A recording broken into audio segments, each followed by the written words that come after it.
Granite, Bernie Federko's only choice for granite countertops, cabinets, and flooring. And by Bud Light and Skimmer's original.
Future of St. Louis Blues hockey starts now.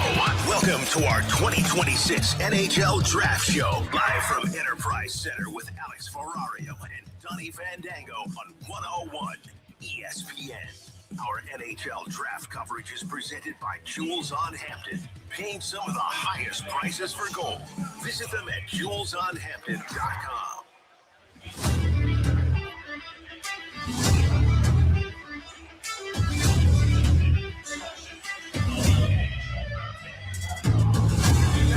Well, welcome in, everyone, to Enterprise. I haven't been able to say that in a few months.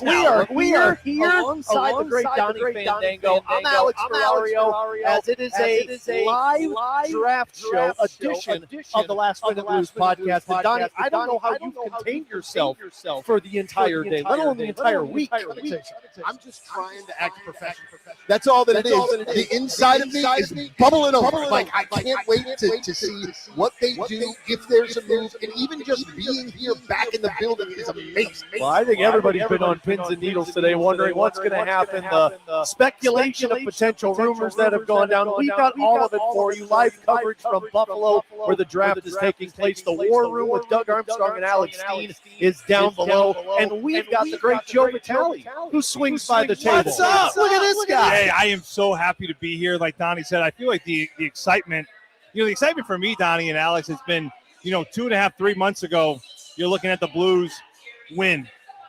They keep winning. You're like, oh my gosh, we're going from the second to the fifth to the seventh to the 10th to the 12th. And you're looking at your draft pick go and basically go invisible in that top 10 because they played so well down the stretch. And you're thinking, oh my gosh, we're going to be stuck with a 14 overall, and it's going to be another year. Well, guys, 3 months later, here we are. And not only do we not have the one pick that's in the late round, we have 4 picks all happening in the first round, of course, with the Braden Shen, Justin Falk, and now recently the Jordan Kyrou, Donny. So I would say a quick turn of events in a few months about where the Blues thought they'd be in the first round and where they are now. I don't know if this is even like the right sort of question or way to ask this question to you, Joey, but what do you believe is the best play for the Blues with these picks? Do you believe it's to take all four, or do you think that a player is sort of needed out of this? An NHL roster player is needed out of this. I will say one thing, and I was talking to someone the other day about this. I was actually a former Blue, and he brought up a really great point. I was at Centene a few days ago. He talked about players like Colton Parayko, but more specifically, you're looking at your best player, Robert Thomas. Robert Thomas is in his prime. Like, he's ready to go right now. Yeah. If you invest in 4 players that are going to be ready in 3 or 4 more years, what does that put Thomas at? Close to 30, I think over 30, depending on, I think he's 25, 26. Now he's over 30. Maybe he's kind of a little bit past his prime. I think they need a player or a go-getter right now. You know what you got out of Snuggerud. To me, Dylan Holloway is going to take a huge step this year. I think your top 6, you really got to solidify and make it great right now. So to me, if you have these 4 picks, I still get excited. I know we're minutes away, but is trading the top 4 to the San Jose Sharks to get a Stenberg so he can join his brother. I know that's been kind of swirling and circulating. He's a player that right away inserts in your top 6. Yeah. So I think they need a player right now, whether it be a Stenberg, for example, or you go out and you find a player that's an established NHLer right now for that top 6. Because to me, I think that's the most important when you look at the core that you have and the fact that right now they're in their prime and they're playing their best hockey. We got the voice of the Blues, Chris Kerber, over here with us as well. And Kerbs, that's been the talk this week, has been the names that are out there. It started with Brady Tkachuk, then it was Matthew Nyes. The second overall pick, as Joey mentioned. You had most recently today Mason McTavish. This is an offseason where I think we've seen 8 first-round picks get traded, and you've seen big name after big name on the trade market. This is an offseason that you could potentially make that big splash. And we've seen something. We've seen something as well from a standpoint that we haven't seen since Toronto traded into the top 5 and picked Luke Schenn. That was the last time in 2008 that a team traded after the season, right? Once the draft was traded into the top 5. Wow. So as much as it would be exciting, yeah. And the reason that you think the Blues would have a crack at doing that is because they have so much capital in terms of the picks, first round, third round especially, and then they also have a crop of prospects that could also get that done. So to me, that scenario is why you see that talked about. But you still have to keep in mind and temper that with the fact that teams don't trade out of there. To me, though, the Blackhawks had to trade it. And I'll tell you why.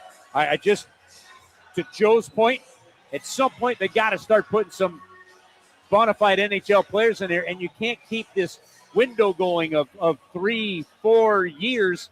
You pick outside the top 5, and it might, even in 6 to 10, it still may be a year or two. So someone's, someone's going to take a player 6th or 7th or 8th that says, I'm going to go play at University of Michigan for the next year. Right.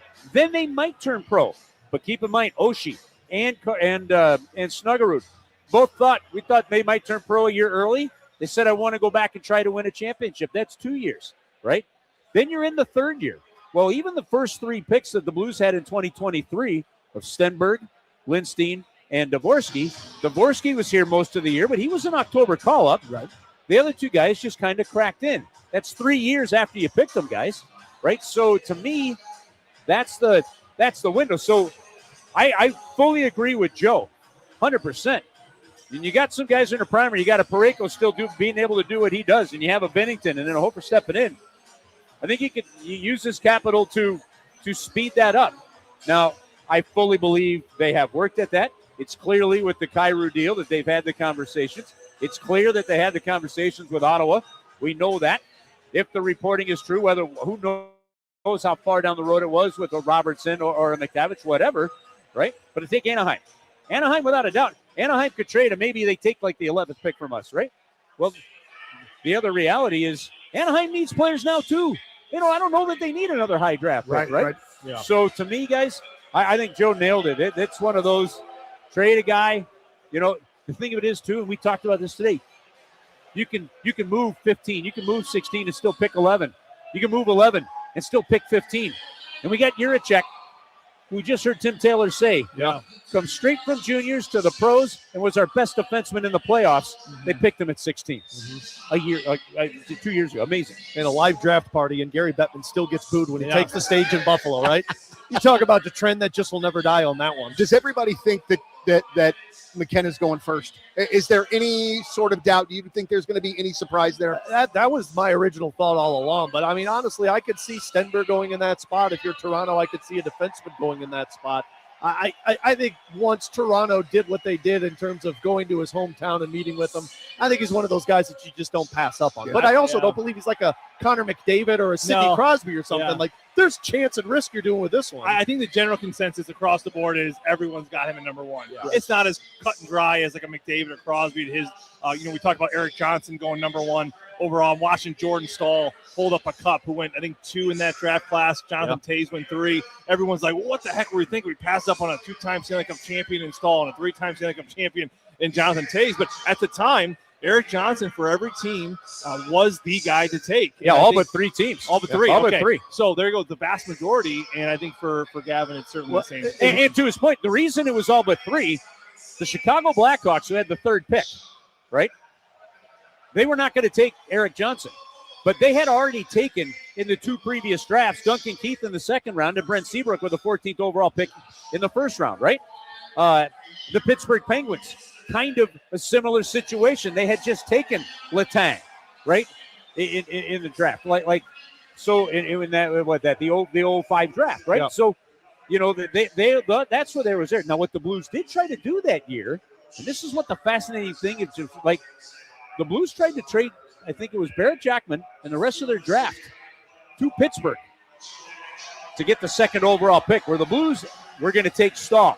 Even with the 2nd pick, they weren't going to take Toews, right? And I was doing a draft show here in this building with John Hadley.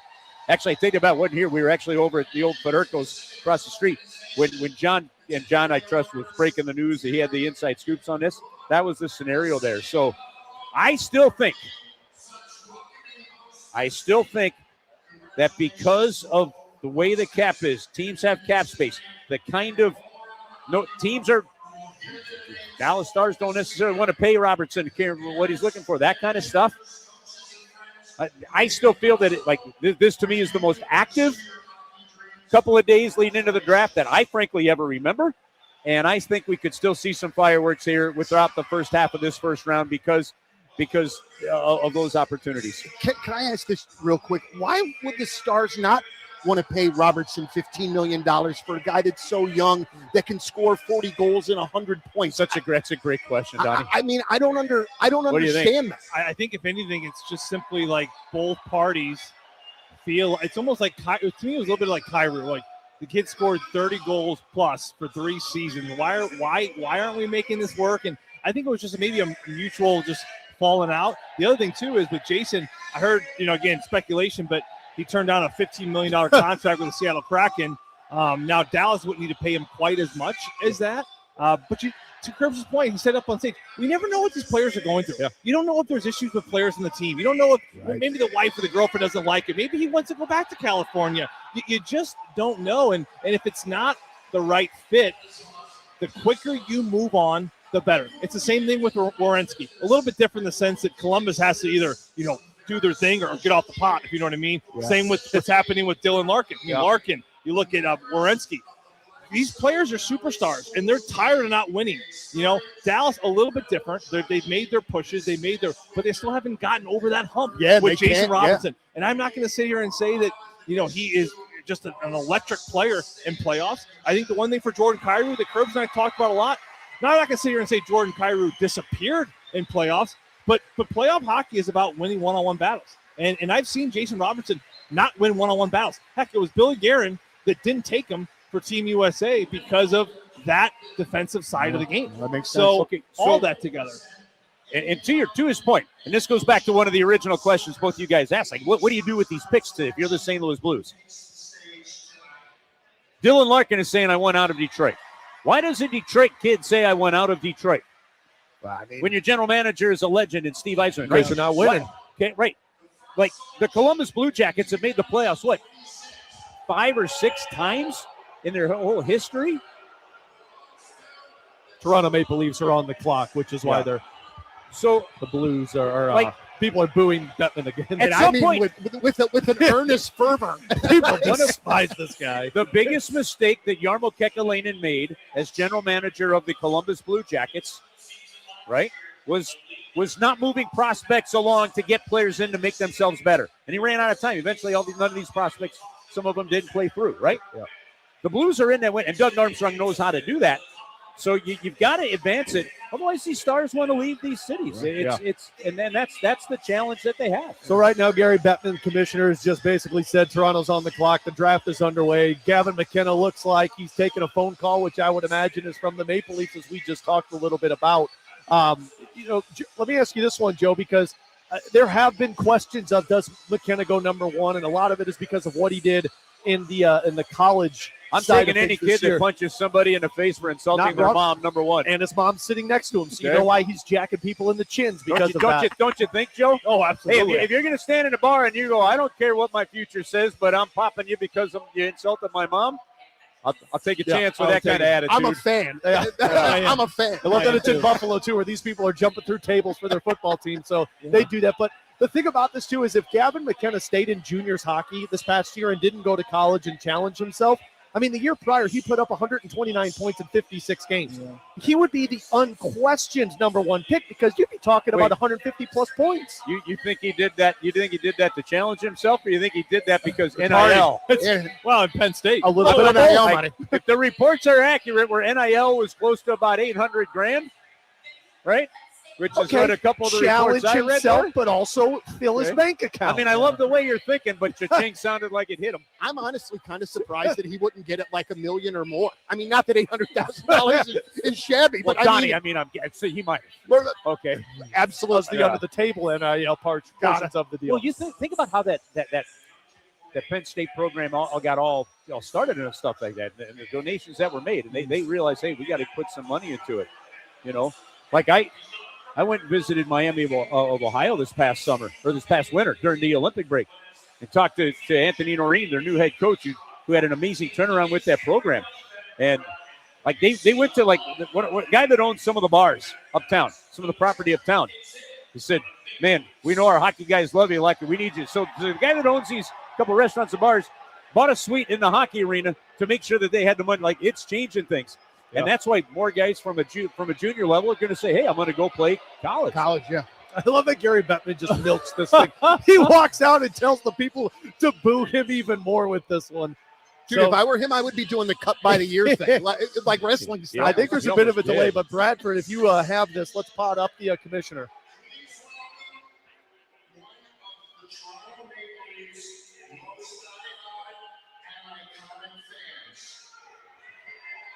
It is now time for the first pick in the 2026 NHL Draft. Please welcome one of As the Bettman, of course, Toronto milks this one a little bit more to bring up an iconic fan, which I think we all know who this was going to be. It's Justin Bieber. You could have put money down on who the iconic person that they called it a superstar earlier today, and people were like, "Ooh, I wonder who this could be." I'm going to tell you, as a rock guy, I kind of came around on Donny, Justin can Bieber. you is that right? Can you? Yeah, so yeah. you Okay, can. cool. I was just going to ask if Donny can name 3 songs from Justin Bieber. Oh, now hold on. I can't name them, but like if they're on, I'm not like, oh, this is awful. Okay, I mean, the Curbs, kid can Joey, sing, man. Curbs and Joey, you have daughters. Oh, Do you know any Baby, songs? Baby, No that's chance. a great song. Curbs, That's no. it. I can rattle off like we just had an exchange student from Spain living with us for the last week. Right, turns out she's a massive One Direction fan. I think One Direction is great too. So we've just had a whole week of everywhere we went listening to One Direction in the car. I tried to put on some sports talk, and in their Spanish accent, just One Direction today. I'm like, you bet, there we go. Girl dad himself. My God, they are milking this Justin Bieber at the draft. This is the longest His thing. pants are too big. He has too big of They're hanging you too like low, tight Joe. pants, I like them tight. This is not going to work for me. Those are like Chris Kerber's Like, are size those pants there. like the shorts you're wearing today? Are those the 6-inch? You know what? These are tight, and I didn't know our stage was going to be elevated up. I felt bad for everyone in the front row. Mine too. I put mine on today, and I'm like, these don't fit me right now. Summer weight. I've Got a been little bending summer like weight. a pregnant woman because if I bend down normal, I will rip the pants. All right, I think they're going to finally announce this. Yes, it's Gavin McKenna that went to the Toronto Maple Leafs. Oh, my gosh, I can't believe it. So he's hugging his family and walks out. So now let's get to the real part but of this. you know what, Alex, real quick, here's the thing. I mean, yes, they did go with McKenna. They won the draft lottery to get there, so I don't have a problem with that, sort of. But, the fact that there really was the debate, could it be Stenberg? Could it be this? And I mean, and even look, that's great. We watched them get rid of a 100-point player. Yep. Right? Now they're bringing in another young forward. Doesn't answer one thing with their defense and absolutely nothing with their goaltending. Yeah. Now, you're still going to take them number one. I'm not saying that I'm not saying, but this isn't the NFL where if you already got a quarterback, you're not going to take a quarterback. You really do go. And especially for how close both McKenna and Stenberg was. So real quick before we'll take a break on this one, but the second overall pick, I think, was the biggest debated conversation over the last week or two of, do the Blues have the weaponry to go up and get Ivar Stenberg? Would San Jose even entertain it? And the more I've thought about it and heard people talk about this, guys, like, yes, there's an appetite to go after that. You would love to play the Stenberg brothers together. But Mike Greer made it pretty obvious that, look, if you're trading for him, we don't want picks. Doesn't do any good. We need somebody that advances the conversation, and the Blues aren't in a position to give that up. I don't know why they would do it. I know it's all fun to think brothers together, but San Jose, they also have the 9th and the 27th. Well, they made that trade to just get the 9th, and I think that changed a lot. They moved the winger. That's right. Right. I'm looking at this right here. Yeah, they traded William Eklund, who was Eklund's celebrating winger last year. Now, what's fascinating about them trading Eklund to get the 9th is, like, if you're trading, to me, they're another team that it's time to start. Like, they haven't made the playoffs in 7 years since the Blues broke their franchise. I get you're drafting second overall. That's a different story. But they got. To me, you got to make a play. Go get a player. Like, you don't need another 3 years of development with something. Yeah. And this is, I'm so on board right now with a little bit of the Vegas philosophy. And there is some kind of hybrid between what we've seen in amazing moves by Doug Armstrong and the way this team has been able to develop prospects and the way Vegas does it. The team that figures out the real blend in today's salary cap world between Army's strengths and what we've seen McPhee do with McCrimmon in Vegas, and a little bit of that carefree just go get it, like we're like not care about picks so much. Yeah. Somewhere in there really feels like the winning formula now. Yeah. Well, I just think with St. Louis, and listen, I love it here. We all know, and when you're here, you get it. To me, St. Louis is their bread and butter is going to have to be drafting for a while until you really establish yourself as a winner, because players want to go where you're going to win. And I don't know if St. Louis right now at this point has got that, Donnie. Vegas, Florida, I mean, these are destinations now. I think the drafting, it's not important to them. And you get it because people want to go there, and they're going to grab whoever they can. I mean, Dylan Larkin, you look at Brady Tkachuk on his trade list. It's Vegas, it's Florida, it's Carolina. Minnesota's kind of that one team that's kind of like, because of Billy Guerin and Quinn Hughes now, Kirill Kaprizov, they're that one kind of outlier team, but everyone else is that destination spot. So, yeah, I've heard that. Are we building wrong? Are we investing too much in the draft? Look at the way Vegas is winning. Look at the way Carolina, again, they didn't rely on their draft picks. What they did to bring players in off waivers and draft. But St. Louis, to me, it's always going to separate themselves from a draft strength team. And I think that until you really establish yourself as an era of winning hockey, I think you're going to have to do it. But the real quick, Donnie, like, here's the thing. There is something amazingly telling when going into game one of the Stanley Cup final. There were like a combined 5 total players out of the 40 that were on the 2 rosters for that game that were drafted by the teams that were in there. So, Carolina has had to draft, and then, like the Jarvises and those, have been huge for them. So you got to have those.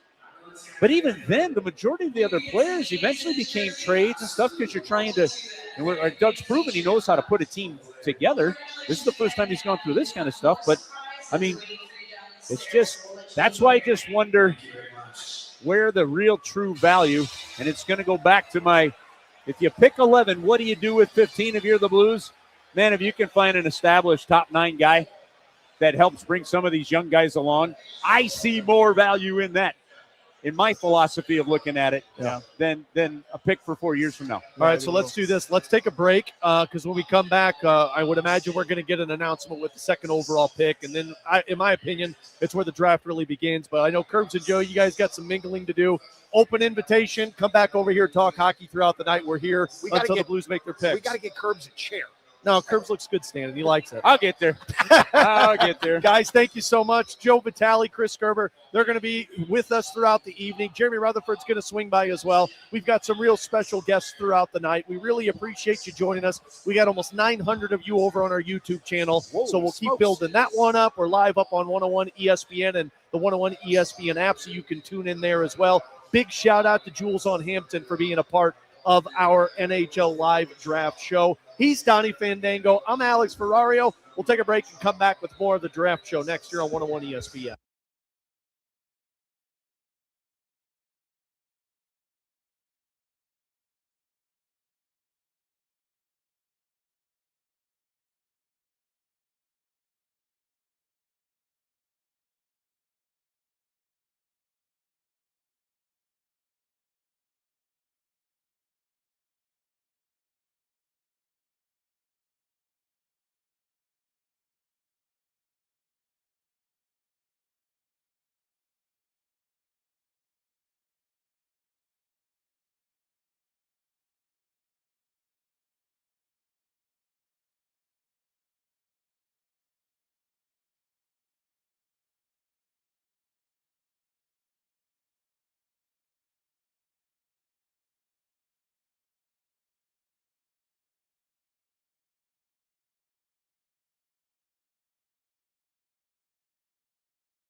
Hey, Bradford, how long till we're back here, buddy?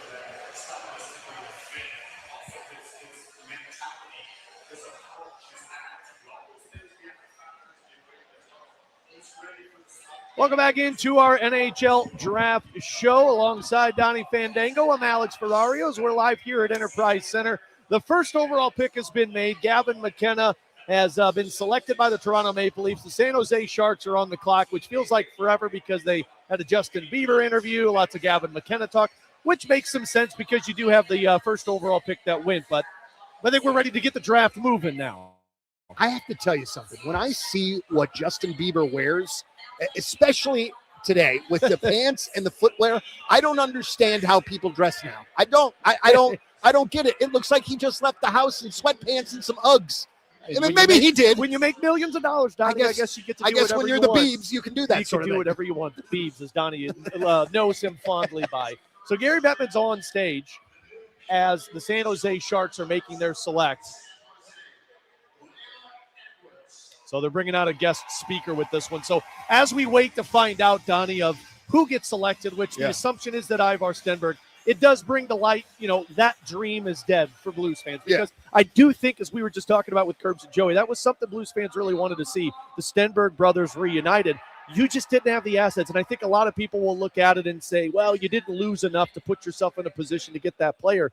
Man, the lottery went to San Jose, and I don't think San Jose was ever moving out of this spot just because of what Stenberg looks like. Well, and we were talking about it before. The last time the number 2 pick was traded was like 1990 or something crazy like that. So it's been forever. And then if you're San Jose, you have the opportunity to add the forward here with the 2, a defenseman with the 9, and you are on a rocket ship. Like your team is set, man, and young and talented. So if I were them, there would be almost no way that I'd be trading out of that 2 pick. You give so much credit to Mike Greer for what he has done with that organization, because in a matter of a couple of years now, credit to the fact that you selected Macklin Celebrini. Like when you get a unicorn, it makes you better. But man, you think of the moves that they've made over the last couple of years. Mike Greer has put this team into contention, and Stenberg benefits them even more. So now that dream is dead, let's give people a little bit more updated on where the Blues are at. So, of course, they have the 11th overall pick, the 15th overall pick, the 16th overall pick, and the 29th overall pick. 4 picks, which I just saw David Pagnotta tweet out moments ago from Buffalo that he does not believe the Blues will be selecting 4 players in this first round tonight. The Mason McTavish was the most fresh news for Blues fans, of the 11th overall pick potentially in a package to acquire Mason McTavish. Elliot Friedman reporting a little bit ago that, look, there's a chance that if the Ducks don't trade the 11th overall pick for McTavish, that they just pull McTavish off of the trade board. It sounds like the Rangers' side of that deal is dead because they wanted Owen Zellweger in the deal as well, and he, of course, was traded earlier today to Buffalo. So if this trade potentially falls flat with McTavish, now you are in the realistic scenario to where you're picking 4 players or maybe 3 players or maybe 2 players in this draft, but the trade possibilities are starting to dwindle, Donnie. And you can absolutely tell me that I'm crazy, but the McTavish thing for 11 felt like a bit of a high play for him. It felt like a bit too much of a gamble to take. At least that's kind of what I have been thinking in the last couple of days. What do you think? Yeah, I agree with that one. Like don't sound surprised that you agree with something that I say. It doesn't happen very often, Donnie. You're right. That's the part with this one. But no, I mean, I think the way that this draft has kind of gone around, that there's just a lot of different spots that you can select. But with 11, the moment I saw it, I was like, there's got to be more to that, because you're not trading 11 for McTavish. That feels like too high of a shot in the dark. And like I was just talking to Kerbs about this, Donnie. Like, when was the last time you felt like Doug Armstrong overpaid for something?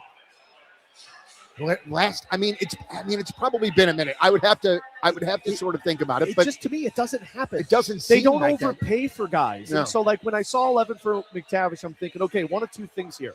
There's more to this deal, or they know something about McTavish that we don't. And I'm more than happy to give that the benefit of the doubt. But if they were to do that, I still think you're taking a risk. And that's the thing about this offseason that the Blues are in. Any of these options that are in front of them are all risks, right? Like, you trade for the 2nd overall pick. There's a risk Stenberg's not what you think he is. You trade for McTavish. You trade for Matthew Nyes. You trade for Jason Robertson. All of these guys are risks, but the Blues are in that position where at least they're showing to people we're in a spot where we're okay with taking a risk. Yeah, but I feel like those are like kind of sort of layered risks, though. I would put the Nyes and Robertson risk a lot smaller than I would, obviously, for the McTavish, even for the Pedersen. You know what I mean? I actually think I'd put that bigger, because if I'm trading 4 picks, or let's say 3 picks in a roster player for Matthew Nyes, isn't that more risky than 1 pick for Mason McTavish? Because I'm thinking, if I'm giving up 4 for a guy, I'm hoping you become a superstar. My rationale is that Nyes is pretty far along in the game, and we kind of sort of know a little bit more concrete as to what we would have with him as opposed to a McTavish. That's kind of where I was coming from. And that makes total sense. Yeah. And again, it doesn't sound like it's going to happen, but as Doug Armstrong has spoken about in the past, deadlines move things forward, and the deadline is the 11th overall pick. A little bit of news to pass along. Darren Dreger has just put this out there that it sounds like Pavel Dorofeyev has been traded to the New York Rangers. So Dorofeyev, of course, is the Vegas Golden Knights winger that just scored 30-plus goals for them. Whoa. And he was somebody that was subject to an offer sheet because he's an RFA. He just scored that money. Vegas has no money to spend right now. I think they got $4 million in cap space. But Darren Dreger saying Pavel Dorofeyev has been traded. And another one, Brant Clark, has re-signed a contract with the LA Kings, 5 years at $7.5 million. Wow, is that a surprise move for you with the Vegas player? Because to me, he was a very important part of their depth. That's going to be a huge depth piece, not even a depth piece when you're scoring 30 goals. It surprises me a little bit because, like, you need offense if you're the New York or the Vegas Golden Knights, and you're thinking it's like, okay, well, we've got to try and find a way to do this. But I guess my question to that is, what are they getting in return? Because I haven't seen what the return is right now. Are you getting a cheaper option that you say, well, we can use this guy, or are you opening up that cap space to go after something else? Very true. Because I don't know what the Rangers traded in this one either. And so you think that if the Rangers traded, let's say, a first-round pick in a future year or a second-round pick, we know how Vegas operates. Does that pick they get in return from the Rangers then get attached to another player to go get them an upgrade? Absolutely so. And wasn't he a third-round draft pick? Yeah. I'm sorry to put you on the spot like that. I think you're right. But the fact that cat was a third rounder, I mean, what a great job at drafting by Vegas. Third round by Vegas, which is one of the very few Vegas Golden Knights draft players that have played for them. Yeah. Those guys are typically gone. Yeah, absolutely. And so at this point, now this is where the draft gets interesting because Vancouver is on the clock right now. And the assumption for the longest time, Donnie, was that Caleb Malhotra is going to get selected in this spot. Of course, Caleb's dad, Manny, was hired by Vancouver, and everyone was like, oh, this isn't going to happen. I think depending on what Vancouver does here, opens up maybe more possibilities on who becomes available for the Blues at 11, because do they reach and take somebody that maybe pushes guys back to where the Blues seem to try and get aggressive for a certain player? Well, how confident are you that Malhotra goes here? I would say less than 10%. Really? I don't think this – oh, my gosh, they took Caleb Malhotra. Well, I shouldn't give percentages anymore for the rest of the night. Man, I did not think they were going to do this. Yeah. I did not think they were going to pull this one off. Well, I think, too, how much of it – and I mean, I guess you can't really say it like the organization would never say this, but I mean, the fact that the guy's dad is the head coach and he's that great of a prospect and they're on a total rebuild in Vancouver. Yeah. I mean, it all just seems to sort of the synergy there kind of just works. I just really thought that, like, when you're a team that's rebuilding, the two areas you need to focus on the most are center and defense, right?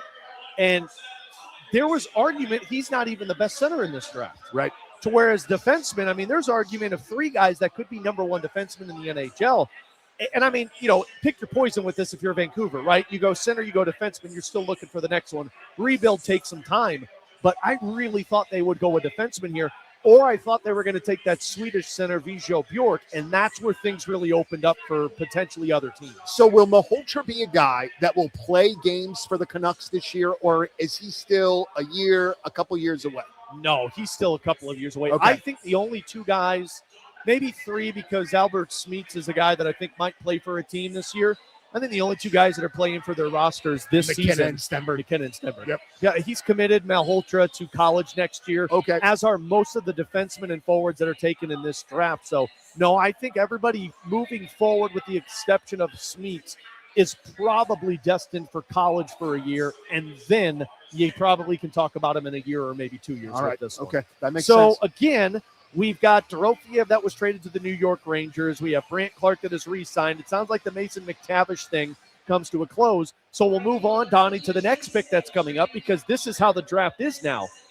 This week, we saw the Buffalo Sabres acquire the 4th overall pick from the Chicago Blackhawks for Bo Byram, which we can get into this later, but that's the dumbest move I think I've ever seen from Chicago. I'm confused by it as well. I don't understand why you would trade a 4th overall pick when I believe you're still in asset accumulation mode for a defenseman who's not good at defense. You could have used that to go get Jason Robertson.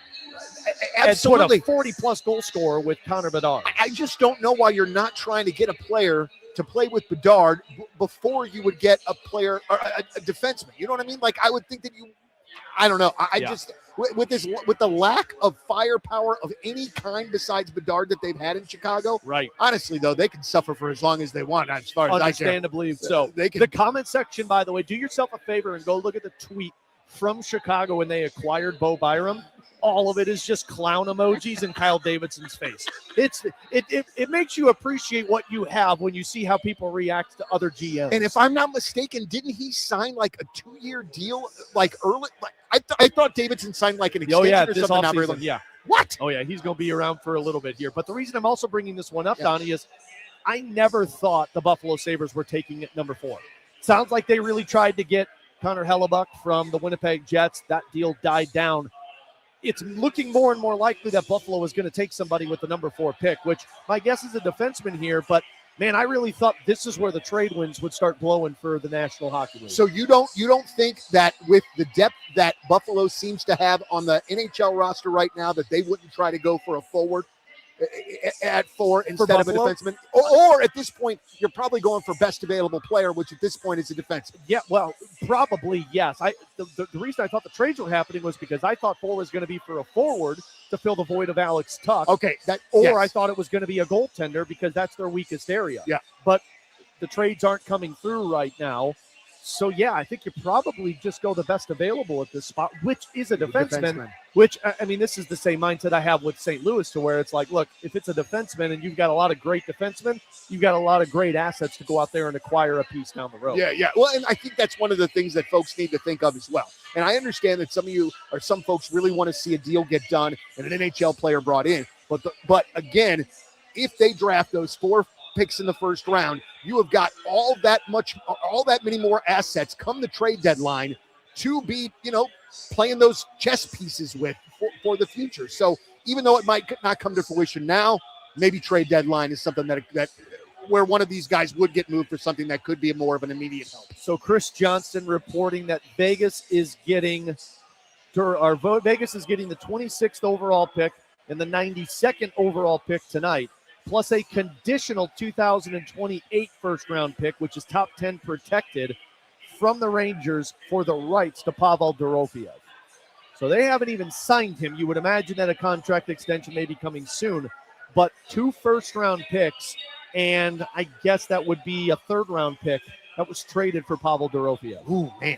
And if you think about it, an offer sheet, you would have gotten a first, a second, and a third, which I would imagine that's the threshold teams are going for, unless they go super aggressive and get 4 first-round picks. So it sounds like a lot, but Vegas actually kind of makes out pretty well with this compared to what an offer sheet would have happened, and you're accepting it from another team. The question I wonder now is, does that stuff get traded to Detroit for Dylan Larkin? Oh, man, that gives them the ammunition. Yep. And then that gives Stevie Y or players. Are they going to have to do a sort of retool there in Detroit already? Oh, I think you're going to have to rebuild on a rebuild. Which, You know what? Now that we said that, let's do this. Let's take a break and we'll come back. There's about 36 seconds left, and the Buffalo pick hasn't been traded. So when we return, we'll see if Buffalo was traded. And you asked a question about rebuilding. Yeah. That I want to get into on the other side. All right. It is the live draft show. We're here at Enterprise Center. He's Donny Fandango. I'm Alex Ferrario. JR's going to swing by as well. It's a last-minute Blues podcast episode of the draft show. We've got Jordan Deacon in the house helping us as well. Shout out to Donny, who's here having us set up, and a massive shout out to Jules on Hampton for being a part and making this live draft show possible. We'll be back for more reaction here on 101 ESPN.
The future of St. Louis Blues hockey is now.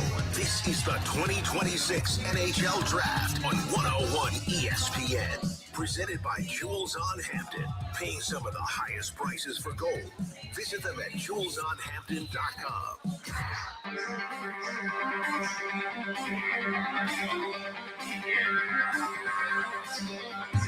Well, Mr. Donny, we've had our first reach of the draft. All right, so you got to tell me, Okay. how big of a reach is this for Buffalo? So this one's a reach, in my opinion. Alongside Donny Fandango, I'm Alex Ferrario. So while we were in the break, the Buffalo Sabres made their selection. It went down to the clock. So that tells me they were seeing if they could get any last-minute trades done. They didn't. They selected Daxon Rudolph. So this is how much of a reach it is, in my opinion. Daxon Rudolph is slated for somebody that I really value their opinion when it comes to defensemen. He was slated as the 7th best defenseman in this draft.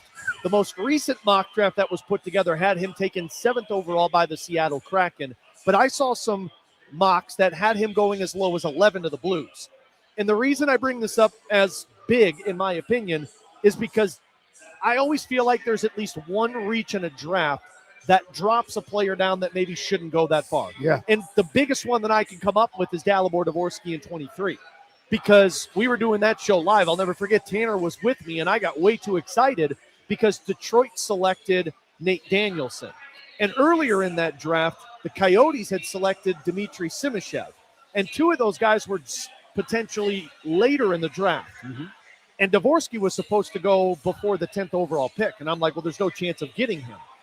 One of those teams made the reach, and then the next reach, and then Dalibor Dvorsky dropped. And that, to me, is always important because when those guys draft somebody that you're not expecting, and if the team that the Blues said, well, we have our tiers, that guy went higher, which means one of our guys is going to drop a little bit more. So it comes down to who the Blues want, and that's the part that I just don't know. But to me, Rudolph going this high means there's going to be other guys that go that maybe weren't expected to go, and now you're going to get somebody potentially dropping to the Blues. I really, really hope that this 11 pick is a forward, specifically a center. And I understand that when you have that pick, you have to get the best player available. And if that best player is a defenseman, then fine, so be it. But just as far as the way that the organization looks from my eyeballs, it would really be fantastic to have an absolutely badass centerman with that 11 pick. So let's go through that real quick, and then we'll get into the rebuild conversation as the Rangers are on the clock, because I put this together, and I know you've been reading as many mock drafts as I have over the last couple of weeks. I've been a little over the top with it. Me too, and mostly because people keep putting them out there, and you look at them and you're like, all right, well, I might as well figure this one out. So I put together my ideal draft situation to where it falls for the Blues. This is how the draft goes down. And this is what I would come out of it saying, that's a win for me. To your point about the winger, if they can get Ethan Belchez at number 11, that to me is a massive win for the Blues. That was somebody JR was talking about too. So he's not a center, and I think a lot of people will respond, well, they needed center help. I agree with that. But I think there's centers you can still get later in the draft. Belchez, to me, is a guy that I think can be a top pair forward or a second line forward. He's 6'5". He's 215 pounds. Whoa, big boy. Skates like the wind. He plays heavy. I think there was a quote that he said he's got a poster of Muhammad Ali standing over Sonny Liston. Yeah, that famous picture of him. And he's like, I look at it every day, and it reminds me of juniors hockey. And I'm like, okay, people are going to love this. Like I've heard Tom Wilson comes. Yeah. So if they could get that at 11, that's massive. And that's why this is big. Because I think Daxon Rudolph was a guy that was probably going to be around where the Blues were picking, which meant maybe Belchez wasn't. So now maybe Belchez falls a little bit. And then the center that I would love to see them draft is Ty Lawrence at 15. Yep. Kid from Boston University. He's been the comp to Macklin Celebrini in terms of his work ethic on the ice. 16, I think you go with another center and take a Swedish kid, Alex Command. I was actually going to ask you about him. He's a guy that sounds like the compete is what people love about him. And he's a natural center, which is massive. And then I'd also like to see them try and trade up with 29 to get a defenseman around like 19 or 20. I mean, if you accomplish that, like you say, it's a huge win. Yeah. I mean, what a huge win. I wanted to ask you this, and actually I thought of it while Kerbs and Joey were still here. You know, when you see the Anaheim Ducks, and you do see them now at a place where they're ready to make, or that made the playoffs, you know, they won a round last year. but do you think that the appetite in the NHL has fallen for that complete tear it down to the studs and rebuild and take 7 to 10 years for it to rebuild? Do you feel as though that with Vegas doing what they have done, that it's kind of sort of changed that up any?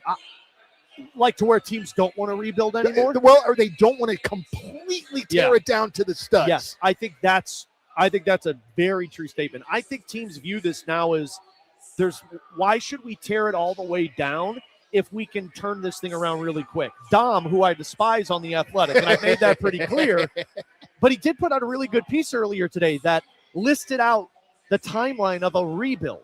And I mean, you're not talking 5 years. You're talking 10 to 14 years. Yeah. Like you get into that window of competing by about year 7 or 8, and then you hope it stays open until you win a Stanley Cup and you're a contender. But the problem is if you start the rebuild and it fails, well, then you fall back into it and you're starting over from scratch. But think about it, Donnie. How many teams in the NHL are rebuilding right now? Well, I mean, the reason that I sort of think of this, man, is I feel like Chicago's been rebuilding since the 70s. You know, or not minus the 2010 really. era. Right, I shouldn't say that. But I mean, it seems like they have been rebuilding for forever and cannot put that puzzle piece together. And even Anaheim, who has, it's still been 7 years, or took them 7 years to make the playoffs. But I also think that's why you're not seeing trades by the Blues. Hold on, sorry. He came back up to the stage really quick. Okay.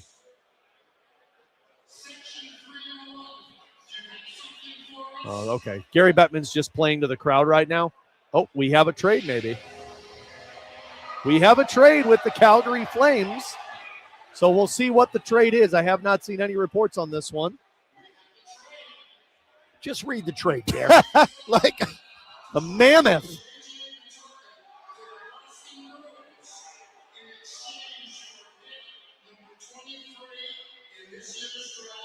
Oh, okay. So Bettman just pulled the old look over here.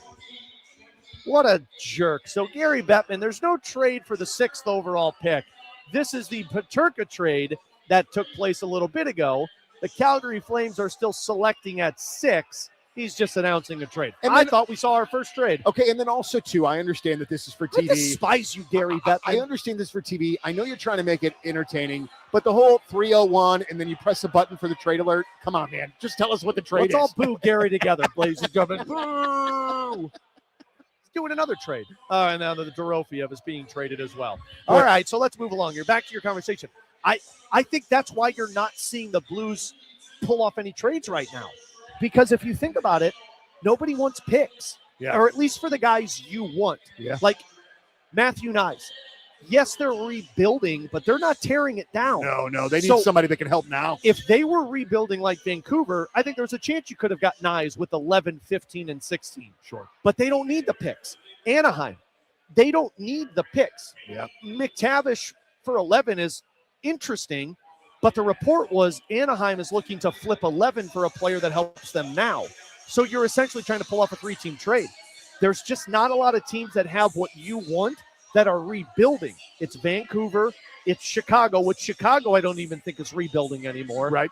And I mean, that's about it in terms of rebuilds in the National Hockey League. Yeah, I mean, I guess you wouldn't put Seattle in that. Seattle just tried to pay Jason Robertson $15 million. Right. So, I mean, like, a team that rebuilds, in my opinion, would say, give me all the picks. Like, I thought the Rangers were a rebuilding team. And they just traded 2 first-round picks to go get Pavel Dorofiev and going to pay him probably north of $10 million. But if you have that goaltender, man, it's probably gonna skew how you look at a full-on rebuild. And stars that you want to keep around, right? Yeah. Adam Fox. Yep. Vincent Trocheck, you want to try and convince to stay where you're at. Mika Zibanejad. Like, you could view them however you want, but those are pivotal pieces to the Rangers. Do you think Trocheck will get moved, or do you think it would have happened already? I think that one would have happened already. Maybe Minnesota gets to the point where they can't get Dylan Larkin and they say, look, we need a center, and they pay a hefty price to get Trocheck. I just don't know how much Trocheck wants to leave New York. Yeah.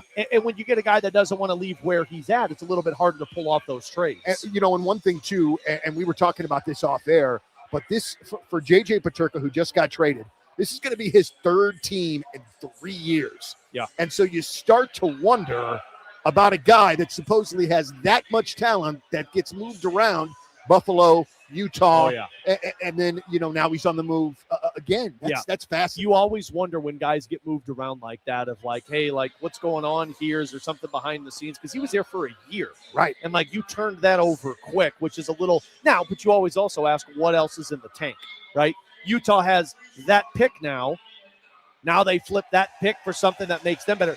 Are they in the conversation for Dylan Larkin? Right. Are they in the conversation for Vincent Trocheck or a goaltender in that front? So like, this is the time of year where you always wonder, like, what else is going on because everybody is being dealt right now. Right. I wonder, and I also, too, with a player like Dylan Larkin, what would Ryan Smith in Utah have to do to kind of woo him? You know what I mean? Like, because you would think there would have to be some kind of dance to get that guy to go to Salt Lake City. Clayton Keller's there. Okay. So, I mean, the Team USA guys seem to like to want to play with them. Yep. But, yeah, you'd have to woo them with, look, we think we can win, and here's the path to it. Right. Because I don't know how much you can sell to Utah that we can win right away if you're not, like, you have to have evidence to back it up, right? Like, you've got to be able to prove, like, hey, we can win. Here's why. I don't know that I want to move somewhere where I can't drink liquor after 11 o'clock or buy liquor after 11 o'clock. Unless I'm going to. You don't want to just go dry at a hockey game?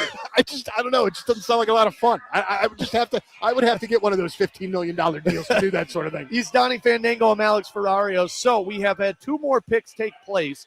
Albert Smeets was taken by the New York Rangers, which that one was kind of expected. That's the guy, Donny, that they believe can play in the NHL this year. He was representing Latvia in the Olympics, and he was playing with grown men. They think he could play right away.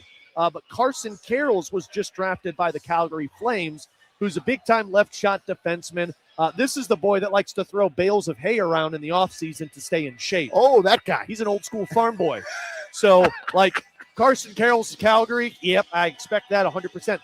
But Chase Reed was a guy that was expected to be a second or a third overall pick. Still available. He is now on the chart still for teams, and Seattle is coming up to the plate. So you would have to think that he's going to go to the Kraken, right? Seattle, it needs everything. Yeah. And you'd think that he goes to the Kraken. So in the most recent mock draft that was put together, let's say Reed goes to the Seattle Kraken. Now it puts the mock draft into place where things were earlier today on The Athletic, which means what will be available for the Blues when they get to 11, if they get to 11.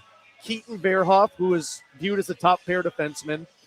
You've got Malte Gustafsson, who's another defenseman that's available.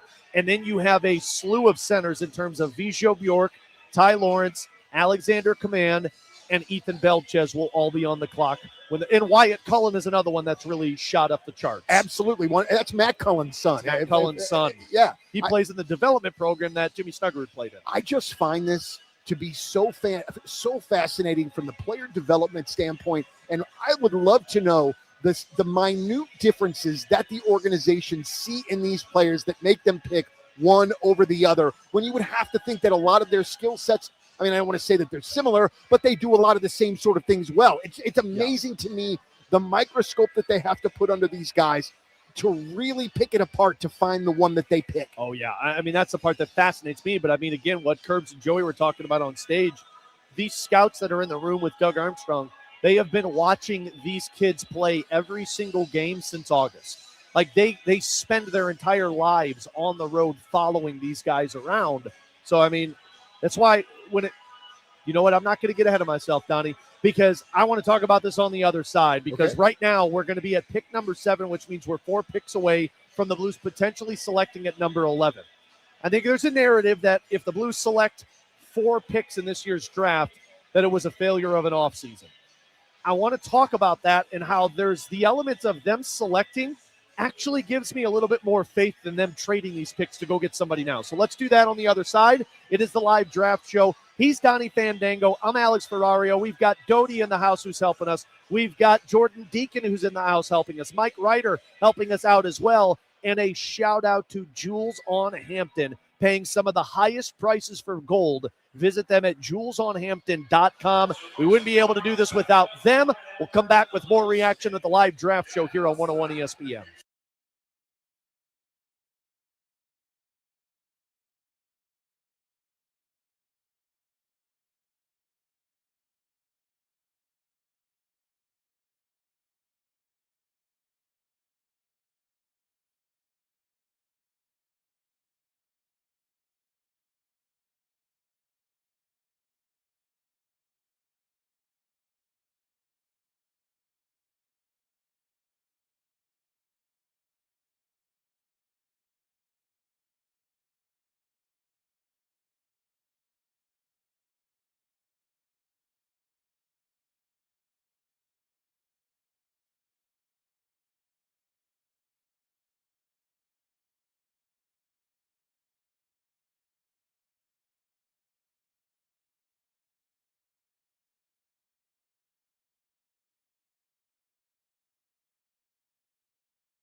Alex Ferrario and Donny Fandango are broadcasting live from Enterprise Center for the 2026 NHL Draft. Presented by Jules on Hampton. Paying some of the highest prices for gold. Visit them at julesonhampton.com.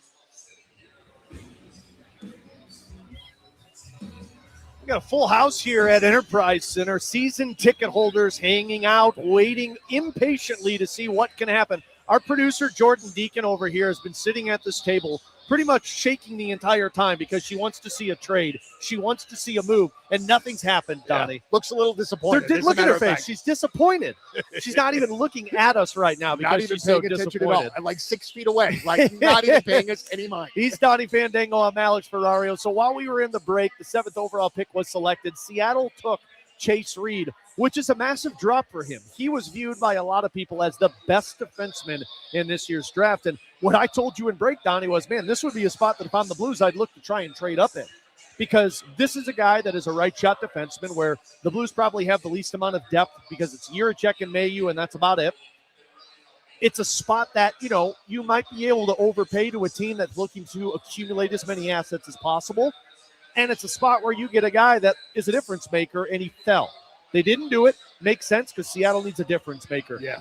So that gets us to this conversation because I just got this message on X, which you can message me, Donnie. Not Donnie on X. He's not there anymore. Yeah. Made him miserable, but you can get him on Instagram.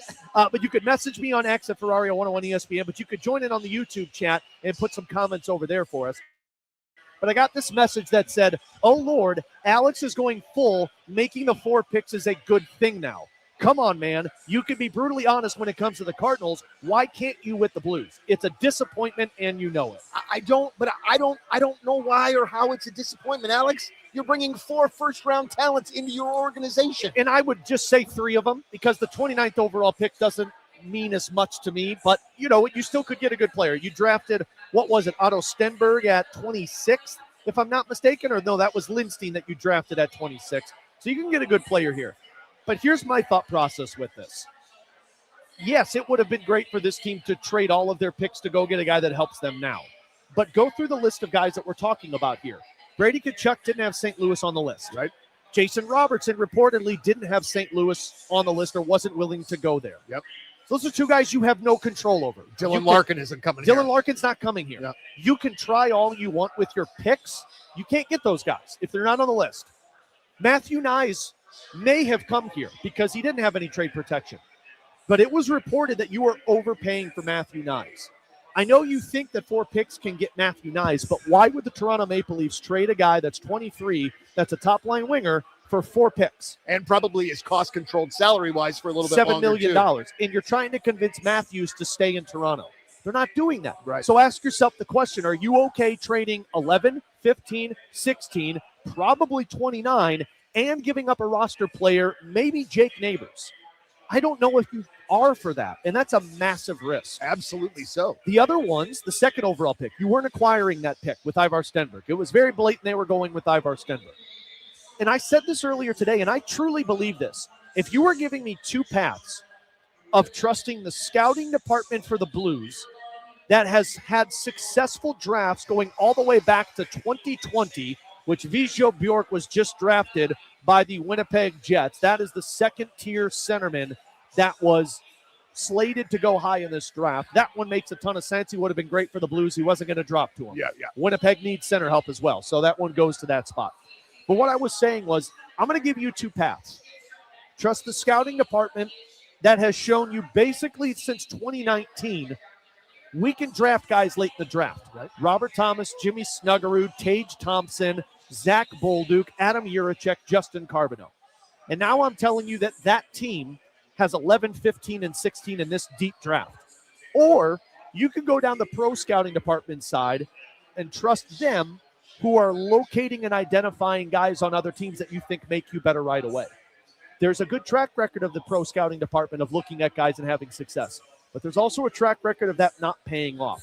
I think it is just as risky to trade all of those picks and go after a guy that's an NHL-proven commodity as it's risky to take 4 players in this draft. There's this notion that when you select 4 players in the draft that, well, you're not getting anything for them, and now you got to watch them develop it. Dominic Bach was drafted by the Blues and traded the next year for Justin Falk. Absolutely. So this is why I'm not buying into the whole, oh, well, it's a disappointment if they take 4 guys. It's only a disappointment because you wanted them to make some type of big move. And the big moves just didn't get done. Well, you can't make the move if the other team doesn't want to make the move. Yeah. I mean, simple as that. And then also, too, if you do draft 3 guys, you do draft 4 guys tonight in that first round, then that just means that the pipeline that you have right now, which is already fantastic, just gets that much better. Yeah. So then maybe that player is ready, or maybe that one of these players gets moved at the trade deadline or next offseason, but you have more assets to work with going forward. I don't think it's a bad thing at all. I'm saying this with the understanding, I don't believe they're making 4 picks tonight. I think 29 might be a part of something to move up. Maybe you're taking 3 in the top 20. I do think maybe there's a deal that's out there. But we got another one that said it's only a disappointment because, once again, we expected the Blues to do something. Sure. How many of those guys got moved, though? With the exception of Brady Tkachuk, is Matthew Nyes on another team? No. Is Jason Robertson on another team? Not yet. Is Ivar Stenberg on another team other than the Sharks? You weren't getting any of those guys. I don't think they were moving. Yes, I understand it's a disappointment, but this is not the same team that went into the season last year. You've already moved Jordan Kyrou and brought in a younger guy that can provide some of the same offense with a different style. They're trying to overhaul it, but I don't think it's the worst thing in the world to walk out of here with 4 guys to have a pipeline that's top 5 in the NHL. That's what I'm saying. I mean, I love the excitement of the trade. There's no doubt about it. I love it. Like, it's one of my favorite things in all of sports. But it has to work. It has to work for both teams. And in this particular situation, it just hasn't. And then also, too, you know, if Jason Robertson does indeed want to come here, maybe we're having a completely different conversation altogether. Yeah. Well, that's the thing. If Jason Robertson's here, we're not talking about the draft. We're talking about a guy that's coming over to play top wing for you and bringing a 40-goal score. I think everybody would look at that and say, well, this team can compete in the Western Conference. And I'm not going to argue with you there. But do you think they're good enough to take down Minnesota, Colorado, Dallas? No, man. Because I'd look at that team with Jason Robertson and say your center still lacks. Mm-hmm. And now you have no weapons to go out there and acquire that center. And your defense is still not ideal either. Whereas what if I'm to tell you that you wrap up this draft weekend and you select 2 centers, let's say it's Ty Lawrence and Alexander Command, that both are viewed as second-line centers in the NHL, and I get a potential top 6 winger on my roster, and add that to Carbonneau, to Jiricek, to Dvorsky, to Stenberg, and all these guys in my pipeline. All of these guys aren't playing for you. Right. So when that center becomes available, man, you are going to be the most attractive team to make the deal, just like Montreal has been with their prospects and picks, and just like the Utah Mammoth have been with their prospects and picks. And I think a lot of it just has to do, as a fan, you get a little drunk sometimes with these, with the trade ideas. And I totally get that. You get antsy when your team is mentioned in the same conversation as these guys. Absolutely so, and especially with some of these names I can understand that sort of perception, but I just don't agree with it. I mean, I just really don't. Yeah. So I just look, I'm just, you're not going to hear it come out of my mouth that at the end of this draft, you're going to think, man, what a bad offseason for the Blues to not make a move. I get it. There's frustration involved with it. But if I come out of this with a couple of players that have the upside of top pair, top line potential, you're still in the, I don't think you should be, but they must view it as we're still in the asset accumulation mode because the guy that we think can change the outlook of our team just isn't available yet. Absolutely so. And sometimes you just got to, you got to play the waiting game. You got to be a little patient. And that's what the Blues and Blues fans have to do right now. So where we are at right now, as the Winnipeg Jets took Vizio Bjork, so 2 centers are off the board. We've had Gavin McKenna, and then the rest have been defensemen. The Winnipeg Jets are off it. So now the Sharks come back up again with that 9th overall pick. And I think there was people that questioned, what will they do? Will they trade this to go get some help to try and upgrade their defense? Man, I think you're going to take Keaton Veerhoff here. You're going to take the defenseman. Keaton Veerhoff is a right-shot defenseman that coming into this draft was viewed as a top 3 pick. And so now you're the San Jose Sharks, and here's another great example of a team that's not a bad thing to keep taking picks.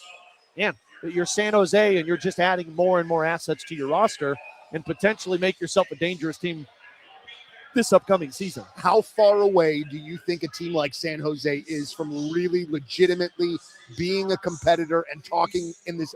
We include them when we talk about Minnesota, Colorado, Vegas. Ooh, that's a really good question. So I think going into this season, Colorado, Dallas, Minnesota are still going to be three of the clear-cut favorite teams in the Western Conference.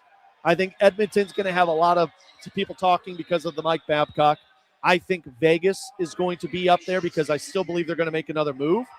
That's where I think you're probably talking San Jose. I think they're a top 3 team in the Pacific Division and probably better than the Anaheim Ducks. And then it's just a matter of what do they do at their goaltending position and how does that develop? Boy, I tell you what, one of the things I can't wait to talk about the next podcast is that Mike Babcock presser with Edmonton. Woof. You talk about a guy that has zero remorse for anything ever. I mean, I don't know. I understand why they brought him in. It seems like it's a move by their star guys to try to push themselves past, but I just cannot see that working out. In that press conference, I was like, I didn't think you could be any more unlikable, but you could. It just was not impressive as far as I am concerned. There's a lot of unlikable individuals right now around the National Hockey League, and I don't think there's any more than like the most unlikable teams after this offseason. I think without question, Vegas, Edmonton. Has Florida creeped into the unlikability? I think so. I mean, I think a little less so in St. Louis because of our Kachuk connection, but I think outside of St. Louis, absolutely so. Absolutely. Yeah, well, and also, too, it's the people that don't like the super team idea. You know Yeah. what I'm saying? And I understand that as well. That's Yeah. something that I don't love about what's going on with the NHL right now, but, we'll see. Maybe it'll kind of settle itself out. Yeah. I think that's probably the amount of teams that are in that position right now. I was just looking at this. Somebody just said San Jose has had a great draft. I totally agree. Like, San Jose has just killed it tonight. And as much as I think they were trying to make big moves, this is about as big of a night that you can ask for if you're the San Jose Sharks. I don't know how you can come out of this draft not thinking San Jose is the biggest winner of the night. And do they have another number 1 pick, or did I make that up? Yeah, they do. They got 27, I think is what it is. So the rich will get even richer. Yeah, the rich continue to get rich, Yeah. and Mike Greer is just a lethal individual too, who just he toys with the NHL to the point of where it's like, hey, I've got this pick, I'm fine moving it, but you got to make me a great offer, and everyone's like, what's he going to do? Where's he going to go?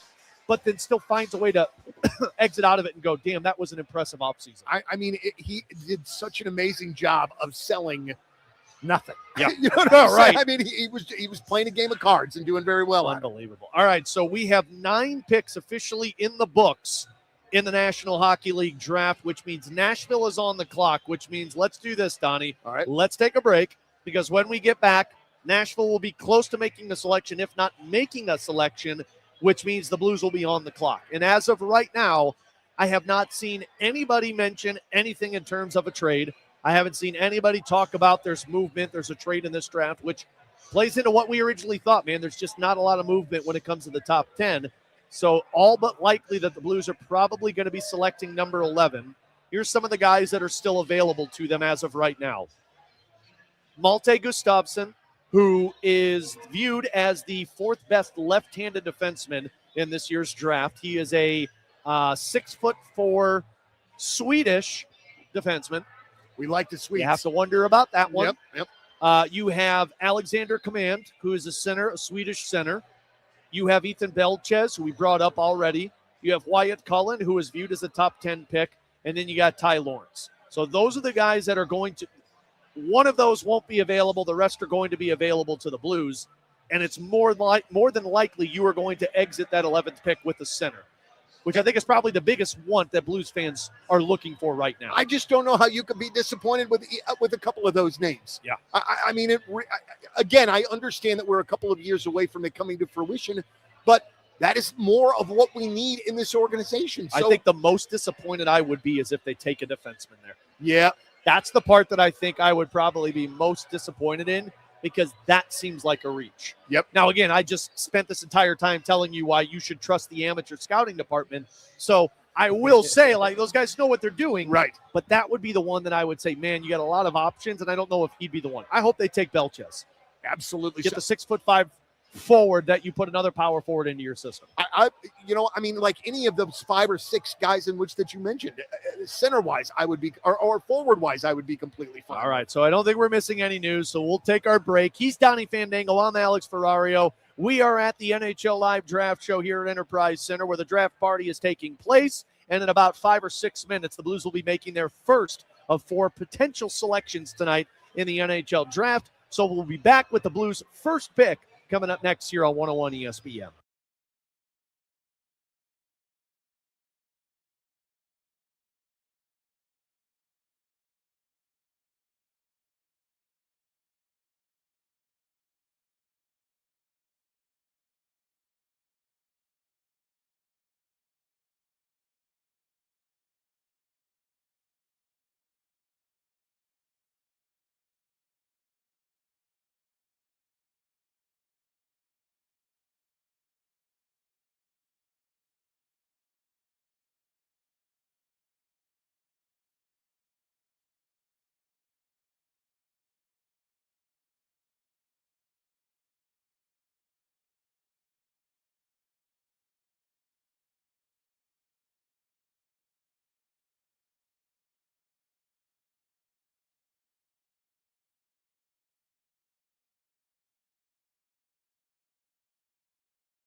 '26 NHL Draft, live on 101 ESPN. Presented by Jules on Hampton. Paying some of the highest prices for gold. Visit It's more so at the end of each segment. JulesOnHampton.com. So with the 10th overall selection in the 2026 NHL Draft, the Nashville Predators are proud to select from the United States National Team Development Program, Wyatt Cullen. That's the voice of Luke Bryan, Donnie's new favorite singer. Talked about catfishing when he announced that pick, and Donnie's like, Nice. I'm all in. You know what? He'd have had my interest if he had said noodling or something like, "You're going to catfish with your whole forearm." I got admiration for you. There is no chance that I could go into that building and watch a Blues Predators game and make it out alive. I could. It would be It's the same with impossible. Kerbs and Blackhawks games. Would you ever go noodling? I don't think Kirk knows. I don't think he knows what to do. I wouldn't. Yeah, that's when you like stick. You like you stick. Oh, yeah. Your hand on it. Yeah, you're going down in a river and you're just sticking your arm in a hole, wait for the catfish to eat your arm, and then pull it out. That's ridiculous. If I can't see in the water, I'm not getting in there. No way. Absolutely not. So that was courtesy of ESPN, which we're going to be hearing from again live momentarily when the Blues make their selection. And Chris Kerber, who's of course joining us now here on the NHL Draft Show. Curbs, now that this draft has kind of laid itself out, we're at number 11. It feels like the Blues are making this pick unless we get some type of trade news that happens between now and that moment.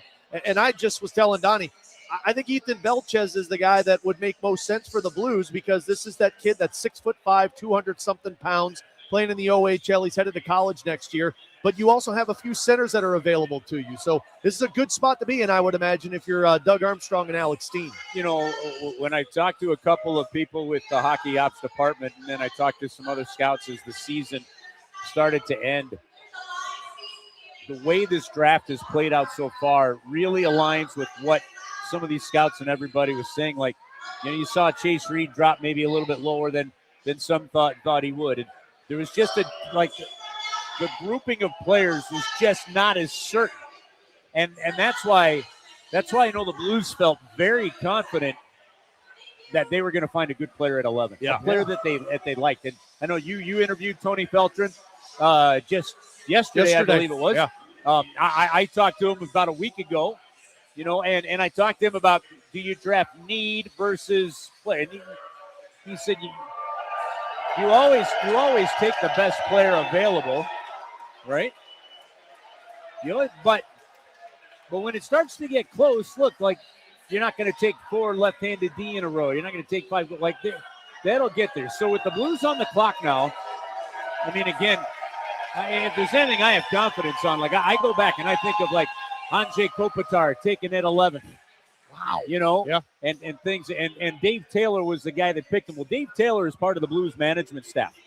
I asked Dave this past season, when you picked Andrzej Kopitar, 11th, like, he goes, we interviewed him, and when we interviewed Andrzej Kopitar, it was like we were interviewing a coach. He goes, and it was just a no-brainer for us.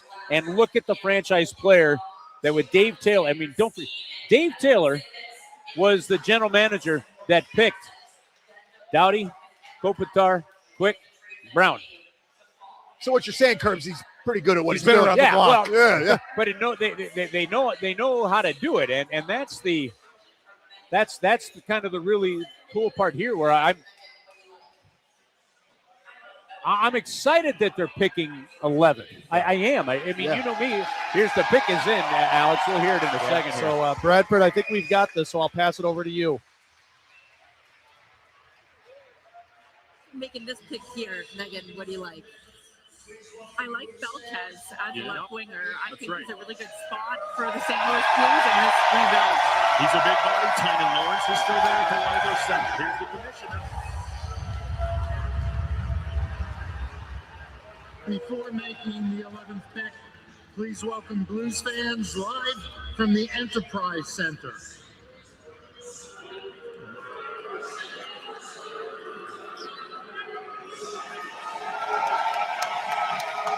Well, at least it worked that time.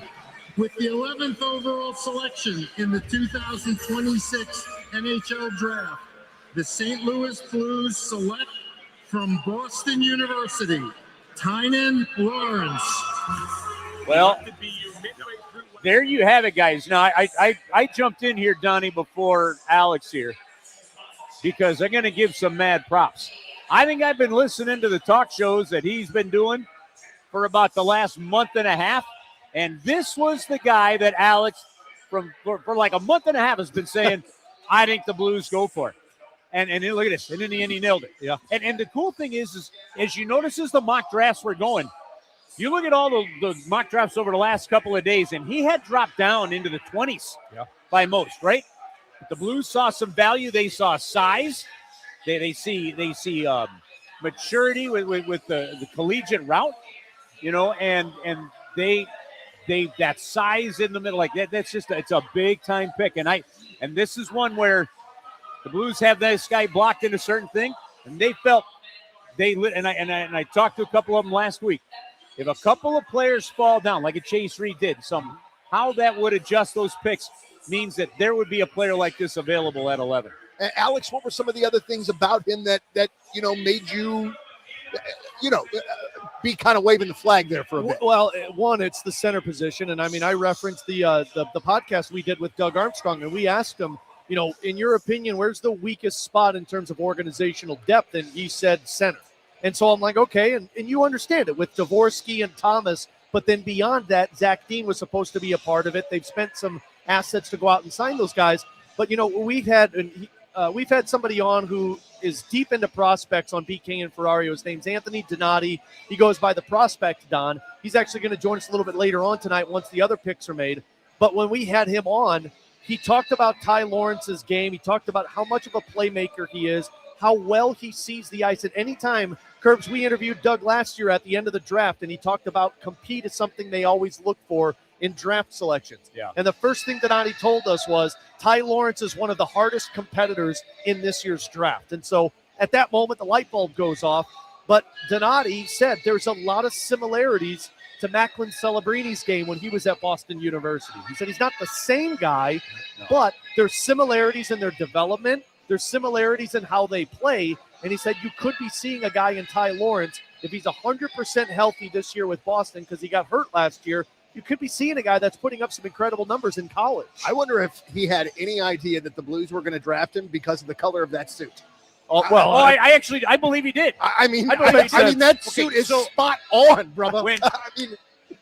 When about 2 weeks ago, when they were up at the NHL Combine, the Blues interviewed close to 70 different players. 70, right?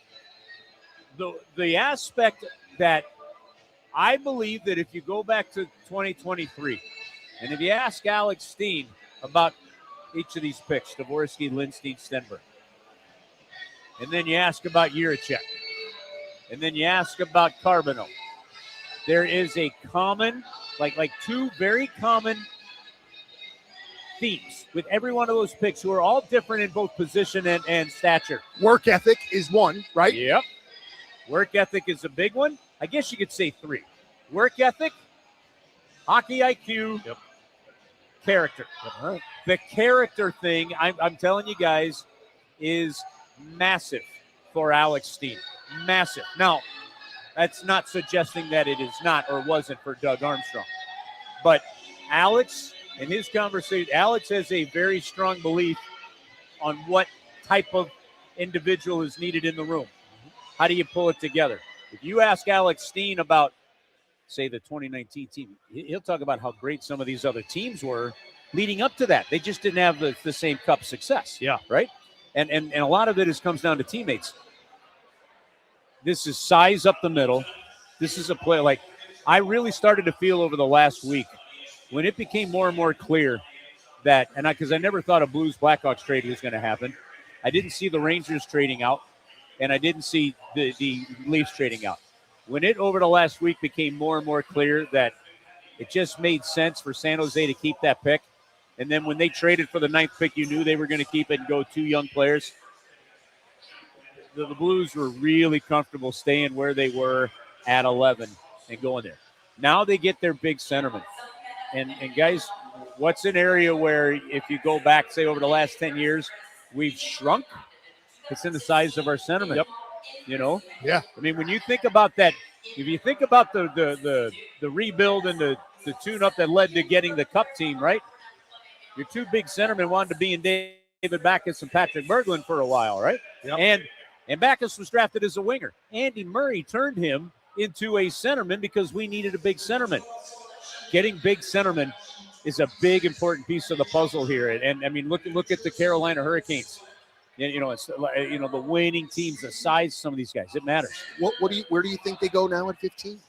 Well, and so the reason I brought up even the Belchez when we came back and I tweeted it out was because I thought Lawrence was still going to drop a little bit. But this tells me that they didn't want to chance that and him dropping because of the quality of center, because another center was just taken by the Devils. I think it really comes down to what happens over the next What did the Devils picks. Just take? They took that Alexander Kaman. Oh, they did. Sweden. Okay. This was a guy that I thought, because in my projection, I thought they were going to take Belchez at 11. and try and get Command at 15 and take another center at 16 like Lawrence. But this goes to show you centers are going off the board. Right. So now you wonder what's still available, because now you just go best player available. And if there's another center at that position, as Kerb's just talked about, size down the middle and making sure you're strong there, it wouldn't surprise me they take another center at 15. Now, the fascinating part about this, guys, is the very first draft of Doug Armstrong's was 2010. And he was scheduled, like Alexander Steen is, on July 1 to take over. He was scheduled on July 1 to take over for Larry Plow. Larry Plow said, Doug's going to be the leader of this team. He basically gave the draft to Doug at that point in time, right? Now, Yarmo was the one managing the draft for the St. Louis Blues in 2010. The reason I bring 2010 up is I don't believe the St. Louis Blues win a Stanley Cup without that draft. And that's really not going out on a big limb, okay? Because that year, they had the 14th overall pick, and they took Jaden Schwartz. Yeah. They only had, right? And then what happened, I forget who picked 15th. Oh, I just in looked that at this draft, the other right? day. But then the Ottawa Senators had the 16th overall pick. Now, in 2006, the Blues took Eric Johnson, first overall. In 2008, they took Alex Pietrangelo, 4th overall. And then I believe it was in 2009, they took David Rundblad, right? 14th? Yeah, something like that. Well, Doug Armstrong said, I don't need that many left-handed D. Mm-hmm. So he calls up Ottawa, and he trades David Rundblad, a high first-round pick from the year before, which, and I'll come back to why that analogy becomes really important here. He turned that into the 16th overall pick. Vladimir Tarasenko. Yeah. You don't win the cup without those two guys. Yeah, right? Absolutely. So I actually just put that together because I was looking at Army's draft history in terms of all of this. And I started with 2010 because that was his first draft. But then you go through it. 2011, that pick was traded to Colorado for Shattenkirk and Chris Stewart, advancing the product. 2012, they drafted Jordan Schmaltz. 13, they got Bouwmeester. Then they drafted Fabry. Then they traded it for Miller. Drafted Thompson, drafted Thomas, drafted Bach, traded for O'Reilly, and then went through all of the drafts that they've been in. So you can see kind of the trajectory of Doug to where he gets all the assets, but when they've got the pieces, then they go out there and add with draft picks. Well, and the reason that I said I'd circle back to the Rundblad one is keep this in mind. I do believe that if the Blues end up picking 11, 15, and 16, 29's down the road. Yeah. Okay. Way down the road. 29 is essentially a second-round pick for that matter. Okay. I do believe that there's going to be some fans out there that are really kind of disappointed that there wasn't a bigger splash maker. Yeah, we just talked about this. Okay? Yeah. What I would caution them and what I would say to them is we took David Rundblad and you turn that the next year into Tarasenko. Yeah. Now, one of these guys you're drafting is making your lineup next year. You drafted Bach and turned that into Justin Falk. Well, and so coming into this draft, from 2010 on, Doug Armstrong has taken 16 players first overall. First round. 16 first rounders. 16 first overall would be incredible. That'd be something. What a run. He's taken 16 first round picks. Every single one of those picks, but one, played in the National Hockey League. The only one that did not was Dominic Bach, who Alex referred to as used in the Justin in the Falk. NHL. Never played. The second worst of the bunch from a playing standpoint wound up beating Jordan Schmaltz, right? And then he basically fizzled out and went over to Europe in the American League his last 5 years. But every other one, well, and then I apologize. There's two others that haven't, Jiricek and Carbonneau. Okay, so 3 haven't played, but okay. So basically you're saying that out of those 16, 14 have played impactful games in the NHL or became really key pieces like a Tage Thompson, right? Yeah. To that. And that's why you have this sometimes, as exciting as it is, you need another partner. And I know for a fact the Blues called all over the place. I know they took a bunch of calls because everybody knows they've had all the assets, right? And if it just didn't make sense, like the Jordan Kyrou trade really changed some stuff here, okay? And frankly, for the better. I believe it was time for both sides to move on to their next chapter. Yeah. You know, but I don't know that you have another roster asset that you're going to include unless you're getting a monster back, unless you're getting that trophy catch back. Right. You know,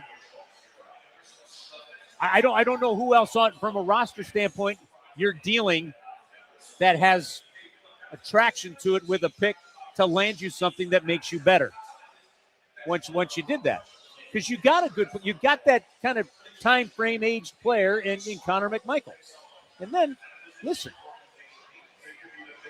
if some of those other rumors are true, we saw the Ryan O'Reilly trade happen the evening of the first day of free agency. Yeah. But all those talks had happened and started at the draft.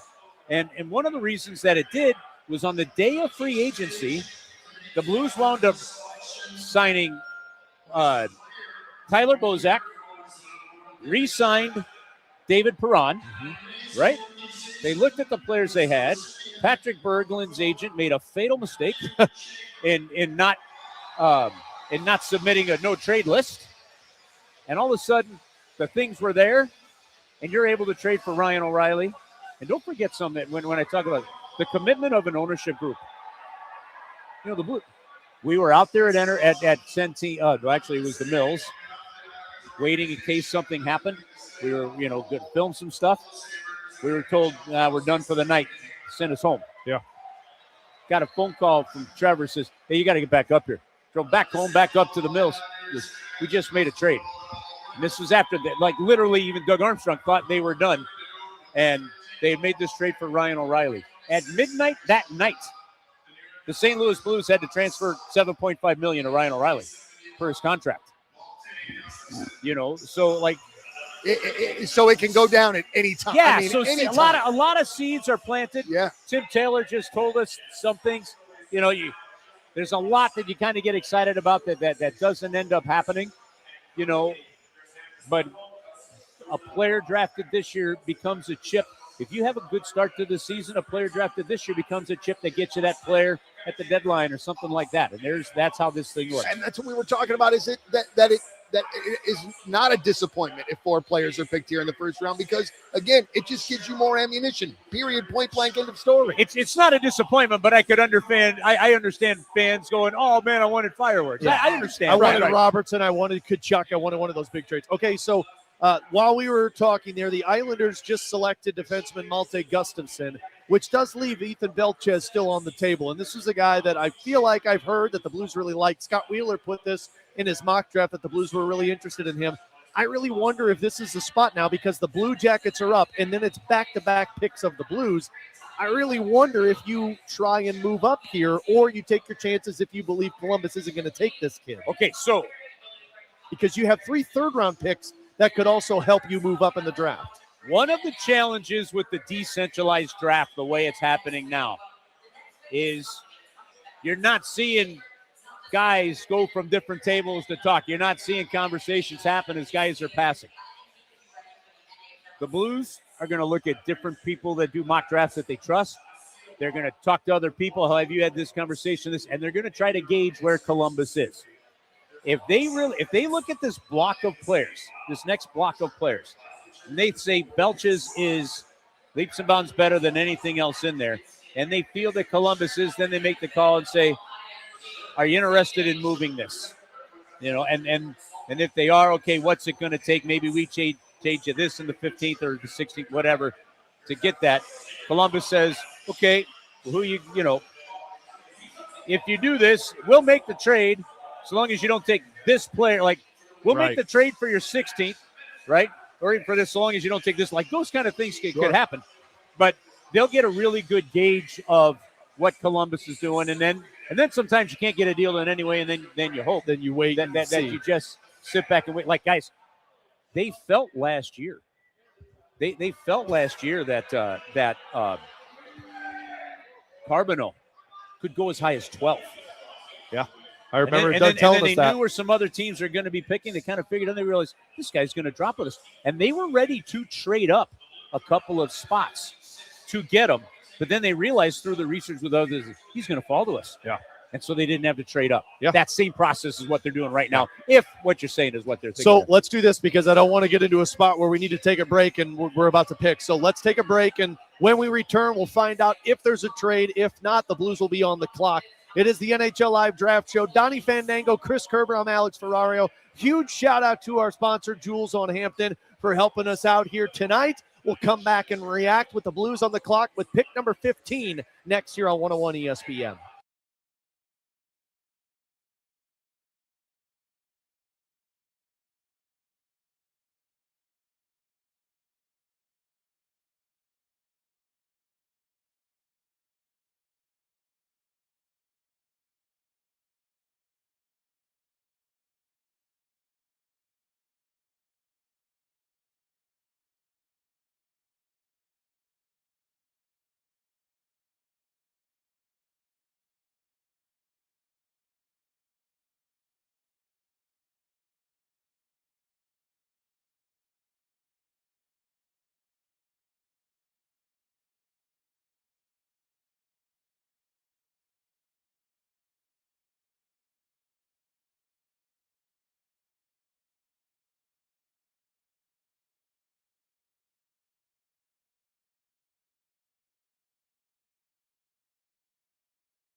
Presented by Jules on Hampton. Do it with Paying 16, some of the though. I want to highest get prices Belches. for gold. Well, you got the Visit next. them at Yeah, JulesOnHampton.com.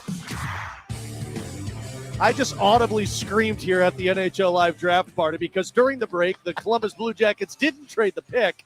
They selected somebody other than Ethan Belchez. So that means the Blues are on the clock, and maybe they'll get the guy that I've been saying probably since last year I'd love to see the Blues draft. You put a lot. I don't know if people behind the scenes understand how much work you put into this. Like, I don't know if anybody else honest to God, non-scout, non-team scout in St. Louis that has put as much effort to understanding these prospects as you do, Alex. So, I appreciate that. I mean, it's good.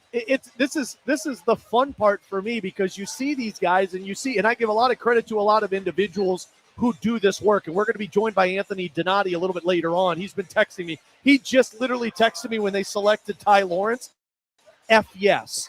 So he's pumped for where the Blues are at right now. But I mean, like, this is the part that I love, to just see these guys perform and kind of wonder what they look like. And for a guy like Ethan Belchez, if they go that direction, I mean, 6'5", 215 pounds when he's 18 years old. He's already been a 30-goal scorer at the juniors level when he was 17 years old. He's been comped to guys like Tom Wilson, but has an offensive upside. I was telling Donny Curves, he did an interview at the Combine with one of the teams, and he told them that I got a poster of Muhammad Ali standing over Sonny Liston that I look at before every single game I play in juniors. That's the type of fire you want on your team. So I asked Tim Taylor. He did an interview at the beginning of the draft party here with these amazing season ticket holders here. I mean, we got like 1,500 season ticket holders here tonight, right? I asked him about Dylan Peterson. Yeah. Like, I remember Dylan. You remember when Dylan Peterson was playing at Centene in the rookies game, right? We were broadcasting that. We were broadcasting it and watched him. And everything over the last couple of years I keep hearing was team guy, team guy, team guy. I don't know how his skating is going to translate here in the NHL, but Tim Taylor said he had another great year. He's going to get here. And that's the kind of thing.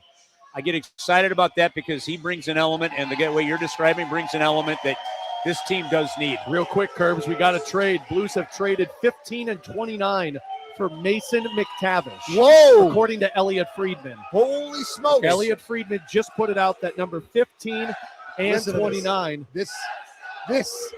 God, I love it. Sorry. I thought you were you. How did you do when they put Thurman Thomas up on the screen, brother? I was hooting and hollering. All right. And Deion Dawkins walked too. out. Yeah. So according to Elliot Friedman, as they're announcing right now on ESPN, Mason McTavish is being traded to St. Louis for number 15 and 29. So a couple of things with this one, Curbs. One, we just talked about this in the break. You're taking the chance with a 15 pick rather than number 11 and giving a shot to a 23-year-old who's locked up for 6 years. You're trading 29, who you don't even worry about as much because he's not going to be a part of the team in 3 years. And you're also keeping pick number 16 to still make a selection in this year's draft. So, and I know they'll let us know when they want to jump in, and we'll get the official announcement live here on 101 here. I know Bradford will let us know. I've got some. Let's let this play out, and then I'll tell you where I'm kind of at on this, because I love what's just happened here. Yeah, so Bradford, let's take ESPN Live right now because they haven't announced it yet.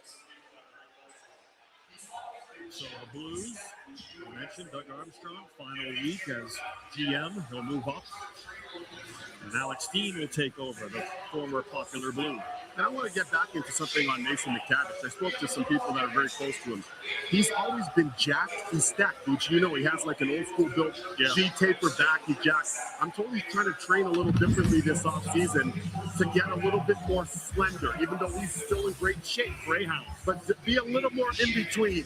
Maybe a Doberman, if you will. Maybe a little bit of a German Shepherd in terms of his, yes, exactly, in terms of his build. So that's something he's working on right now, I'm told, in terms of the offseason. He's completely reshaping how he's training, how he's recovering, and he thinks that that'll pay dividends for him to make him a step or two quicker next season. So that's something to keep in mind. I wonder if Anaheim's going to keep these picks, actually. I wonder if Anaheim might be flipping this thing right now. Yeah, Bradford, you could pop down ESPN here. Yeah, I kind of want – there's no reason that this would be taking as long for Bettman to come out other than they're getting these picks, and these picks are going to another team to acquire somebody who helps them now. I really wonder – see, Anaheim is another one of those teams, right?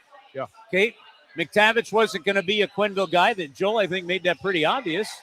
And I wonder if Anaheim is turning around to flip it for an actual player, because it makes sense for their needs. So, I mean, that's how these chain deals happen. But I mean, we'll see here. I just wonder what could be going on. I haven't gotten any update yet from Elliot Friedman other than Mason McTavish is being traded to STL. Pagnotta said it's a done deal. So, but again, typically when it's a done deal, Bettman's out here making the announcement. The fact that it's been on the clock for a while, I wonder to the point of what Kerbs is saying, that they're figuring out where to go with this. Guys, does it bother you at all that he was not a Quenneville guy? Donnie, that is a spectacular question. Jeez, Donnie, calm down over there. Dude, taking the spotlight, Donnie. I think I might be done. All right, Donnie's out. I'm going to do a George Costanza and leave on a high note. Here we go. All right, Bradford.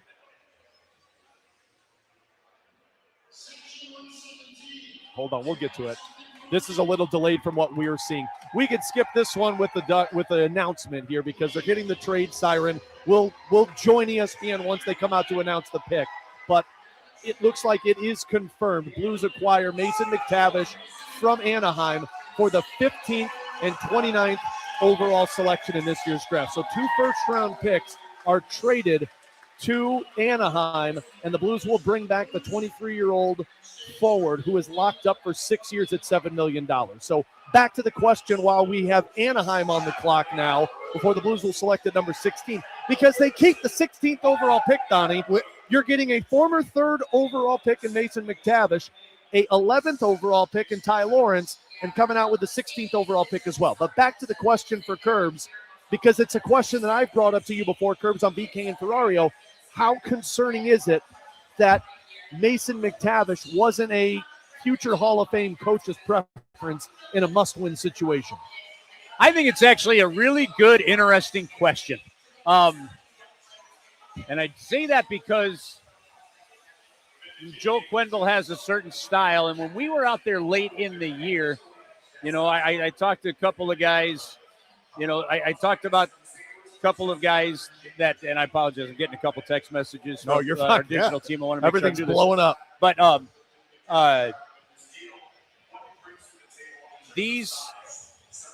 it's a fair question, except for this.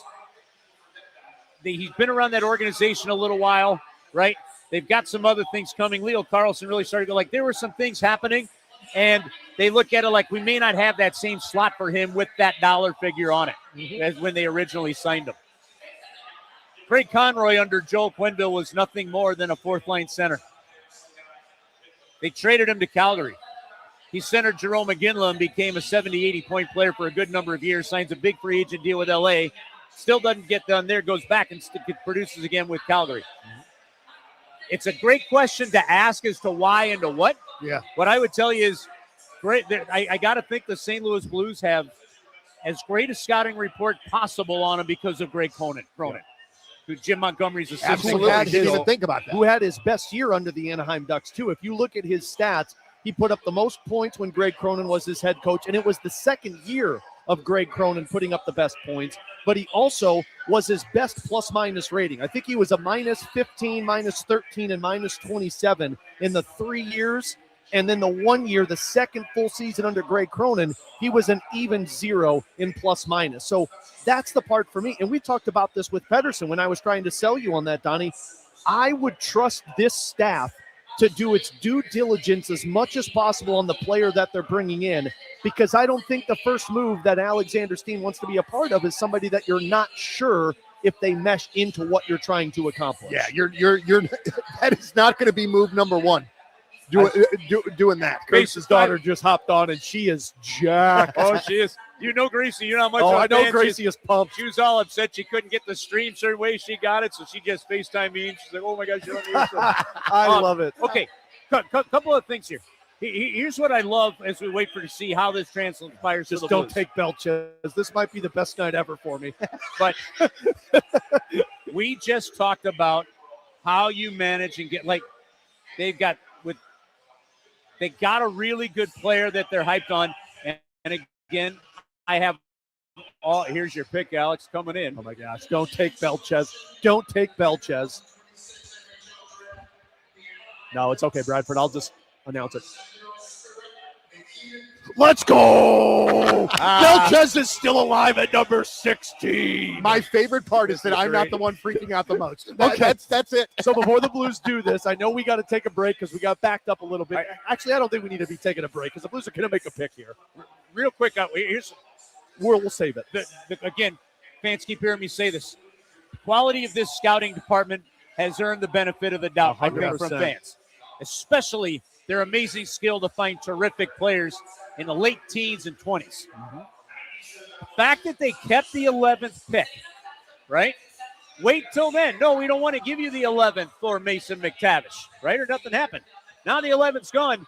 We still want to get rid of McTavish. What about 15? All right.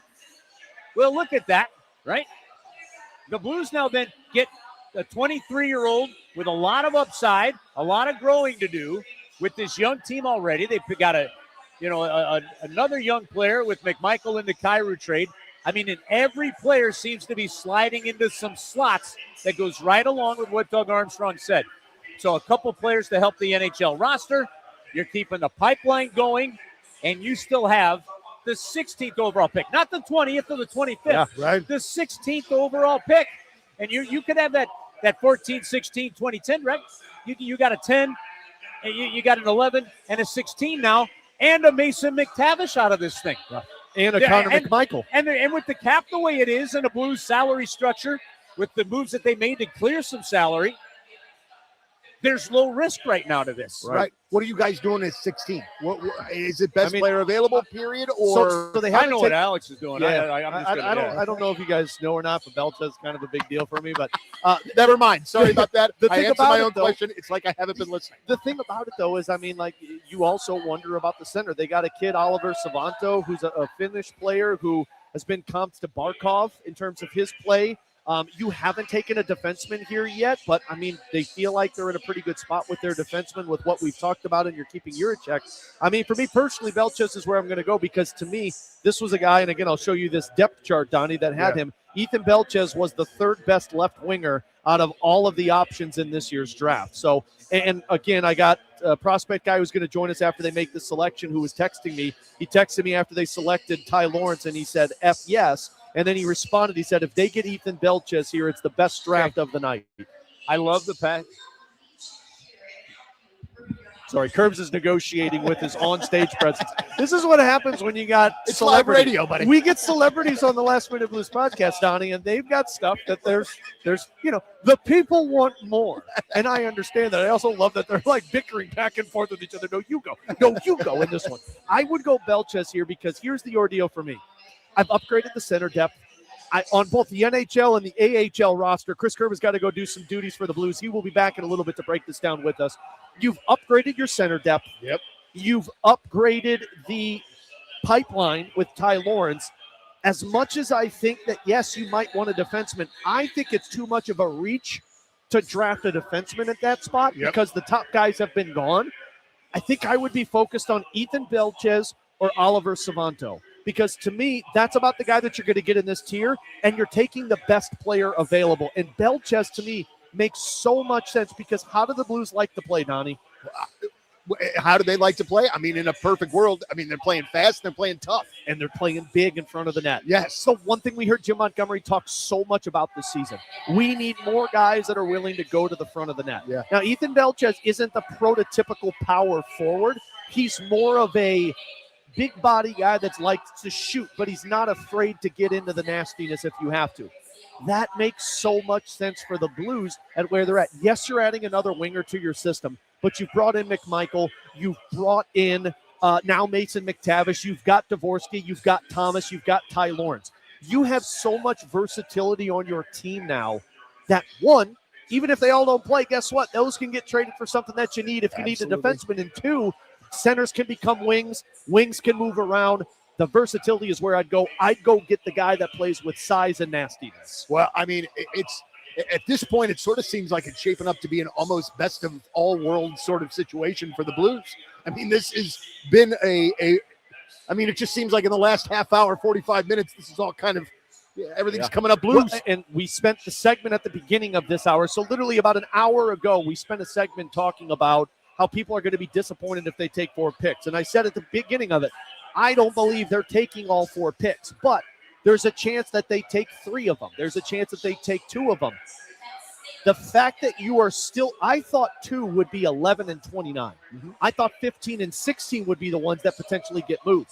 The fact that you are going to draft at 11 and 16 and still get a 23-year-old player who was former 3rd overall pick, that's some masterful work from Doug Armstrong. Well, and also too, I think one thing that Bradford just let us know.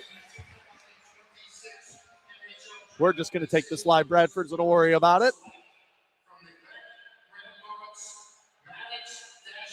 Oh my gosh, they did take Belches. Now I'm going to lose it. So they take Maddox Dagenet in this draft, which who is this guy? I don't know on this one, Donnie. I don't know on this one. One of the things that's very alarming to me is that these kids that are getting drafted look younger than my kids. And it makes me feel real old, wild? Alex. I'm the oldest person when I go into a Blues locker room. Yeah, I am the oldest person, and not of the media. That's you're not JR, an old guy. You can make fun of me for being old, but man, okay. So Maddox Dagenet is the player that they just drafted. He is a 6'4", 196-pound centerman from Montreal. This past year in the QMJHL, which was the Quebec Remparts, scored 30 goals and had 62 points. All right. So they took another center, not one that I thought they would take, but they took another center in this draft to add to the depth. Hey, can you look on your draft board and see where he was ranked like you had with the other guys? Yes, I can. So on the mock draft on The Athletic, he was slated to go number 32 in this draft. So he was slated to be a number 1 pick. He, on this draft board, was selected as the 13th best center in this draft. Oh, wow. So this is a reach if you want to look at it that way. But go back to the 2023 draft when they selected Stenberg and Lindstein. Stenberg was a late first-rounder. Lindstein wasn't even a first-round potential player, but they said there's something here with that, and that's who we want to go after. Well, you can already tell just by looking at this fella, he's going to have to put a little weight on. Big. Yeah, big weight, but he's tall, which is what you want from these. His father, Pierre, played 5 seasons in the National Hockey League as well.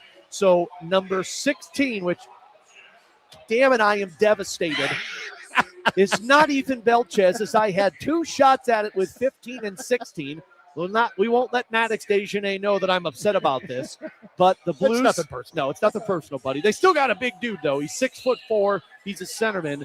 As it stands now, the Blues draft in the first round is complete. Right. Now, maybe there's other moves. Maybe they trade back into the first round, but this is where we're at right now. So let's do this. Let's reset. I need to cool down because Belches isn't a Blue. We're also going to check in to see if we can get our prospect Don on with us. He's Donny Fandango. I'm Alex Ferrario. Bradford Bruns is dealing with the chaos back there. We appreciate him so much. Jordan Deacon helping out. Doty as well. Shout out to Jules on Hampton for sponsoring this incredible event. It's been a wonderful night, and we got plenty more reaction coming up next year on 101 ESPN.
Broadcasting live from Enterprise Center for the 2026 NHL Draft. Presented by Jewels on Hampton. Pay some of the highest prices for gold. Visit them at jewelsonhampton.com.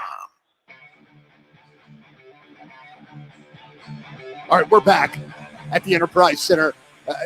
I'm not used to doing the rejoin here, Alex, but I just had a question here real quick. I'm glad you did. I needed a drink of water. If you're the Los Angeles Kings and Anze Kopitar has just retired, doesn't your guy absolutely fit the bill as somebody that they would want? Or is that an oversimplification? No, I don't think it's an oversimplification. The only thing is Belchez isn't a center. And, like, if you're them, right now, the only thing you've got is Byfield. Like, and I mean, Byfield hasn't really taken off for that team. So if you're them, you're going just best available, which might be Belchez, but there's obviously some hesitancy if the Blues thought that this kid that they just drafted was in a better position than that. So, yeah, I mean, Belchez would make sense here for them. But, I mean, I can't really predict anymore because I've made 3 predictions on 2 picks. One was traded and one they win a dude. I didn't even expect them to draft. I feel like the Kings are a team that's just waiting to fall back for a little bit. Well, they're a team, too, that was supposed to be – remember when Doug started that retool, he referenced the Kings. Yeah. Like, remember 3 years ago – or, yeah, I guess it was 3 years ago when they traded Tarasenko and O'Reilly. Mikkola and O'Reilly, they reference, like, we hope to be the Kings in the next 3 years back to winning. The Kings looked like it was that, and then it went the complete opposite direction, Absolutely. and they didn't win at all, and now you're talking about them going into a really down spout. So if you're them, I think you just have to get the best player available to you. Frankly, I think they should have tried to make that trade and trade that pick to go get something that betters them now. Got it. But it goes back to what we talked about in the rebuild with these guys of, like, who's taking the 17th overall pick and trading you something that makes you better soon? Absolutely. Because they've got Panarin, they've got Kempe, they've got Ferrario. Like, they've got a lot of dudes. Center is the position that they're probably weakest at now without Anze Kopitar. All right. I still hate the Kings and have flashbacks of Jonathan Quick. Understandably so. All over the place. Yeah, getting angry and punching people that were in front of him on the ice. I totally understand that. So welcome back into the NHL Draft Show. Along with Donny Fandango, I'm Alex Ferrario. It's a Last Minute Blues podcast special as the Blues have made 2 selections in this year's draft, and the other 2 picks have been traded. So if you're just joining us and you're wondering what the heck is going on here, the Blues selected Tynan Lawrence from Boston University at 11 overall, and this was a kid that very highly touted. We're going to hear from him momentarily as he talked with Andy Strickland. They then traded 15 and 29 for Mason McTavish from the Anaheim Ducks, and Mason is locked up for the next 6 years, $7 million. He's 23 years old. He's been a 20-goal scorer in the National Hockey League. And look, he's slow, doesn't play the greatest of defense, but his best year was underneath Greg Cronin. And then with the 16th overall pick, they took another center who was playing in the QMJHL, a guy that I honestly had not heard a whole lot about, Maddox Desjardins, but goes back to the scouting department conversation, Absolutely Donnie, we had to where it's like you just feel like you trust these guys when it comes to making these picks. Absolutely so. I mean, again, the track record at this point speaks for itself. So until you give me a reason to doubt you, I'm not going to. And especially like this is just another center to put in the system. Now you've got Thomas and Dvorsky and McTavish, who can play center. I always mess this up. Not McMillan. McMichael. Yeah. God, there's just too many Micks on the team. McMichael. So you got 5 centers right there that can be NHL players. You also have Jack Finley. You also have Pew Suter. But now you've put Tynan Lawrence and this Desjardins in your minor league system. So let me read you this from Tynan Lawrence. This is from another prospect individual that I truly enjoy. His name's Gabe Foley. The St. Louis Blues shouldn't miss out on their chance at a difference maker, even if their desire to trade into the top 10 doesn't come to fruition. Multiple center prospects headline the teens of this year's draft class, giving the Blues a chance to address their biggest need, more support down the middle. Lawrence should provide that in full, offering diligent two-way play, a commanding presence, even where his speed and finesse don't pop. The 17-year-old was able to carve out a meaningful role at Boston University, despite joining the club partway through the season and struggling throughout. He takes control of the puck on his stick from blue lines to the behind the net. He demands possession, finds seams in the defense. His offensive game is reminiscent of Ryan O'Reilly, who will be remembered fondly as the heartbeat of the 2019 Stanley Cup Championship. Multiple talented shooters on the flank, landing a couple of distributors with two-way upside could be a perfect fit for the Blues, though the pick would require a show of faith in Lawrence and Dvorsky as the Blues centers of the future. So that's his thoughts on it. This was Tynan Lawrence in Buffalo, who was with Blues reporter Andy Strickland after he was selected by the St. Louis Blues. Take a listen. All right, here with the newest edition of the St. Louis Blues, Tynan Lawrence. What's it like hearing your name at the NHL draft? Yeah, it's honestly a great feeling, a great experience being called by, a great organization and, being able to spend the time with my family and my friends and, sharing the moment with them is pretty special. So you've been a Blue for a long time. You grew up playing for the Fredericton Blues, and now you're a member of the St. Louis Blues organization. How about that? Yeah. Now that's a pretty crazy coincidence, but I'm super excited though. All right, give us your background. You played in the USHL. This past season, you played half the year at Boston University. So you're well familiar with being in the U.S., aren't you? Yeah. I'm really familiar living with the Midwest, kind of getting to know the kind of all different cities, all different, small town, big town. So I'm super excited. All right, so we're going through the first 10 picks of the draft. We get to number 11. St. Louis is up. Did you think they were going to call your name? Not too sure, but I kind of had a feeling that was coming up soon. So I'm, super excited to hear my name called. I'm just ecstatic right now. All right, what kind of interaction did you have with St. Louis at the Combine, and how did your meetings go with the Blues? Pretty good. I remember it was always, good talks, great people, great guys. I remember talking to them. So I was, pumped to hear my name called. All right, so tell us about your game. What kind of player are you? Yeah, I think I'm a 200-foot guy who can kind of, be relied on his teammates and his coaches in all situations, whether that's offensively or defensively. And I'm a guy that wants to be a leader and just make everyone around him better. All right, so the St. Louis Blues, growing up in Canada, were you familiar with the Blues? Were you a fan of the Blues? Who'd you like? Yeah, a little bit. Jake Allen, when he was on the team, so growing up, I used to do a bunch of his mini camps. He was, a big Blues guy, so I have, a couple Blues things in my bedroom right now, so it's actually a pretty cool experience. All right, so a dream come true for you today. Yeah. Congratulations. Welcome to St. Louis. Thank you much. All right, Donnie's all in now. He's got some Blues backgrounds with it. Hey, man, you listen, you're going to name drop Jake the Snake? I'm all in on that. That's the other thing, too, and I don't know the Mason McTavish front. I'm sure we'll hear from him in the coming days, but McMichael that they got from the Washington Capitals. He's familiar with a good chunk of Blues players. Robert Thomas is one that he named that he works out with. So, you can see that relation that's kind of building with these guys. And I think that's the goal all along here, right? You're putting everybody that's on this team right now, with the exception of Pavel Buchnevich, is 27 and younger. So you've got that young group of players that you're trying to just develop this chemistry with. And I just love that, and Kerb's even mentioned it, I just love that all of these guys that we're talking about, the word compete is one of the first things in which that we're talking about. And that to me is so exciting to go along with Jake Neighbors as well as Dvorsky and all of these guys that we have that work, and love to work. Doesn't Carbonneau have that reputation as well as a worker? Carbonneau's just a workhorse. Yeah, out there. man. Alex Tuck, I think, was a comp that I heard with Justin Carbonneau. So, all of these guys have that ability in them. So, Bradford, just kind of a side note for everybody, I'm just going to talk to my producer right now, live radio on the air. I sent you the number, Bradford, for Anthony Donati, if you don't mind giving him a call. We're going to have the prospect Don join us from Buffalo. Yeah. This is a guy that I truly value his opinion. He's been around these draft prospects for a really long time, interviewing them just to get his thoughts on Lawrence being selected, this kid that Desjardins that they just selected that I did not expect them to pull out, and we'll get his thoughts on, them trading to get Mason McTavish. But I'll be most fascinated to hear his thoughts on Ty Lawrence and how he fits into this group. I love when we get the outsider perspective because we get so close to it that it's nice to have somebody that's not in the weeds as much as we are with this team. Absolutely. So Bradford, let me know once you get him on the line, and we'll kick it off with him there. So let's move over to the McTavish front, because that, of course, is the trade, the big one that went down in the midst of all of this.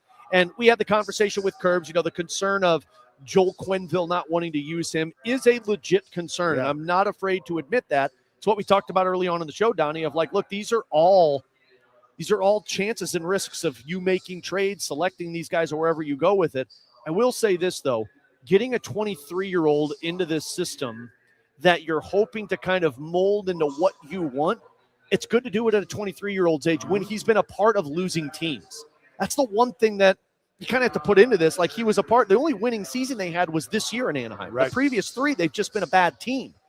And so now, you're bringing this kid into the organization to let him see the little bit more of the winning side and mold him into the direction that you want. Absolutely. Makes all the sense. Okay, so let's head to our guest line now. We've got Anthony Donati, Prospect Don over on X. He is like my go-to prospect guru these days. I love talking with him. We've had him on BK and Ferrario a lot. Donny, you're going to love this guy. Anthony, first of all, man, we appreciate you doing this in the midst of the combine. I know you're out, or not the combine, the draft. I know you're out in Buffalo, so we're not going to keep you long. But just the general thoughts, man, of how this first round went for the Blues. What'd you take away?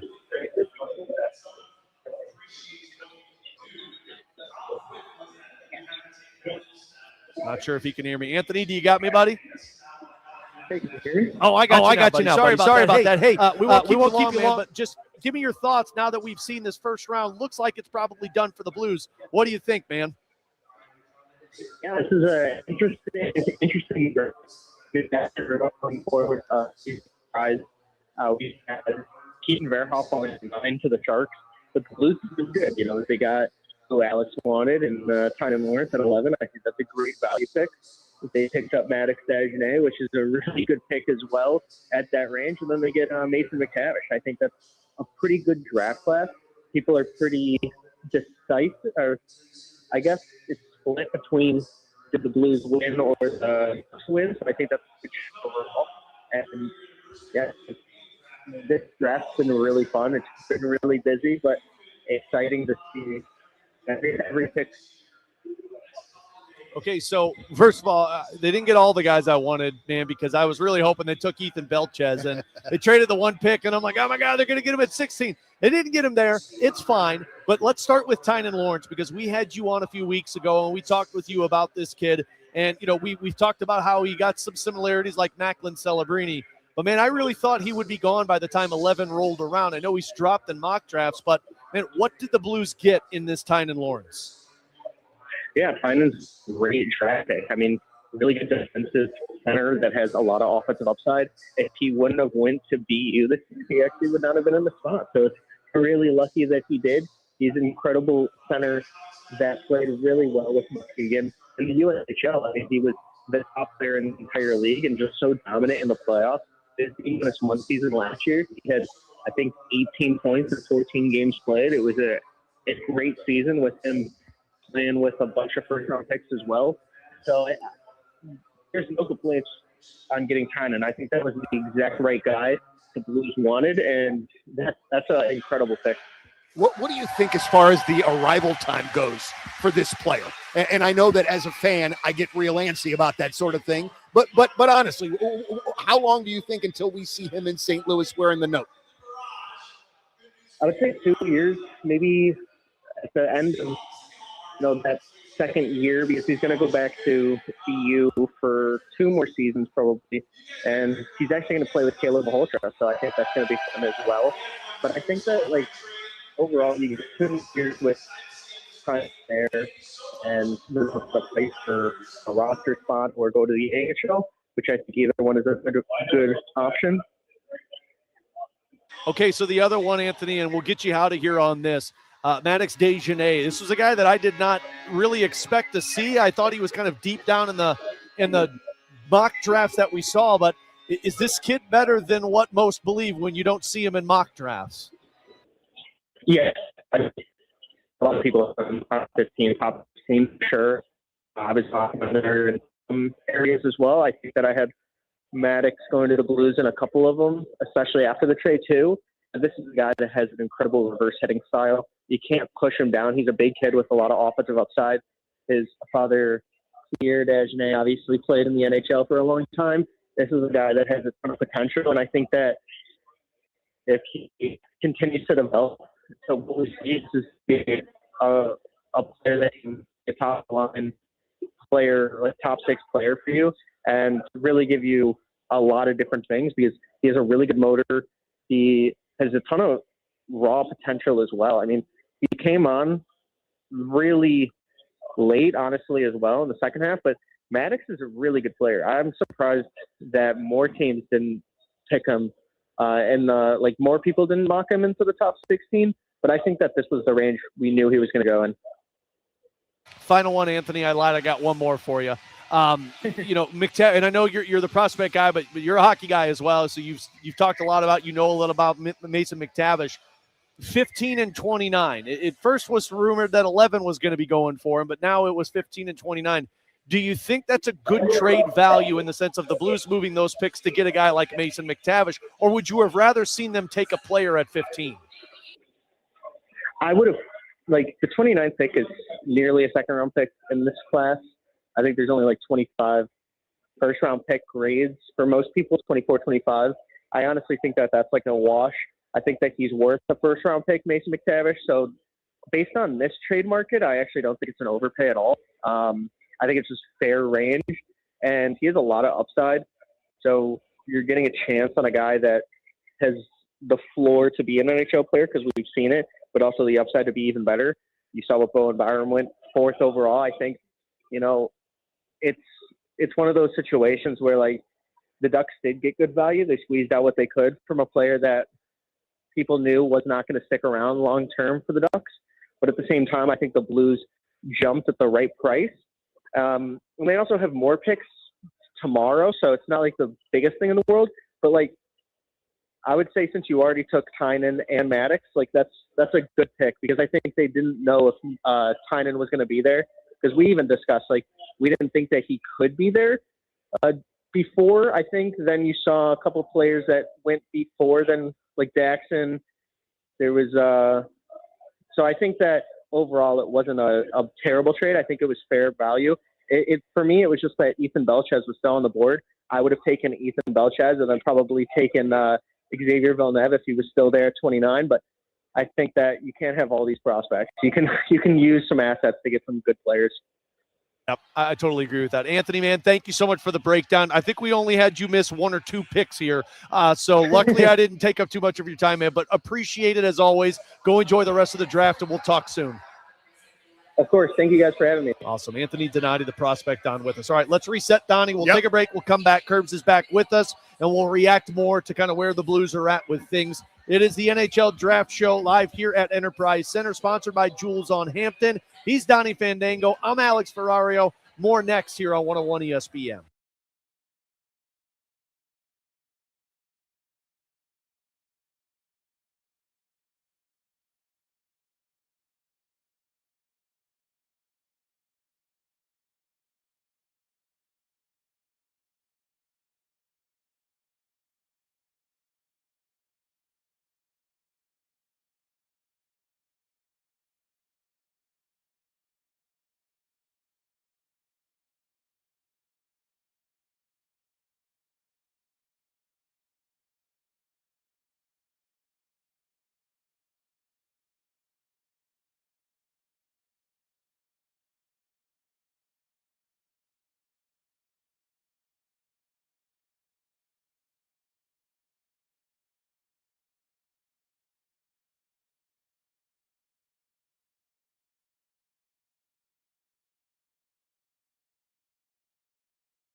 lock. We are on the air. This is the 2026 NHL Draft, live on 101 ESPN. Presented by Jewels on Hampton. Paying some of the highest prices for gold. Visit them at jewelsonhampton.com.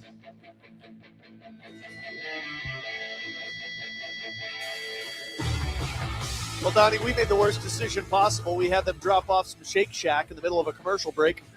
I think it was a great call. Curse just downs the I can't chew this thing, and I'm just staring at it, and it looks delicious, man. I think you and I should rotate. One of us asks a question to Curse, the other one chews like this so people can't see, and then you go right back at it. Welcome back into our NHL. Can I talk with my mouth full? We're going to find out.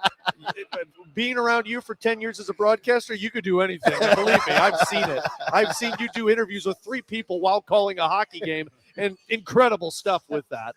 We're here at Enterprise Center as the party, I guess, somewhat started to die down because the picks are gone. The Blues don't have. They're gone. Yeah.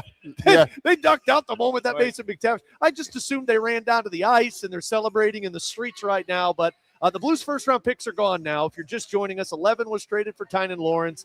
15 are selected for Tynan Lawrence. 15 and 29 were traded for Mason McTavish, and 16 they selected Maddox Dejanay, who we just talked with our prospect guy, Kerbs, from Buffalo, and he said, "Look, this is a guy that I had pretty high ranked on my center depth." He's like, it's a guy that I didn't see on a lot of people's mock drafts. It's just because he's got a little bit more development to do. Mm-hmm. But they said he's big and he competes hard, which sounds like what the Blues look for in their prospects. Well, when you guys ask the question, do you draft for need or do you take the best player available?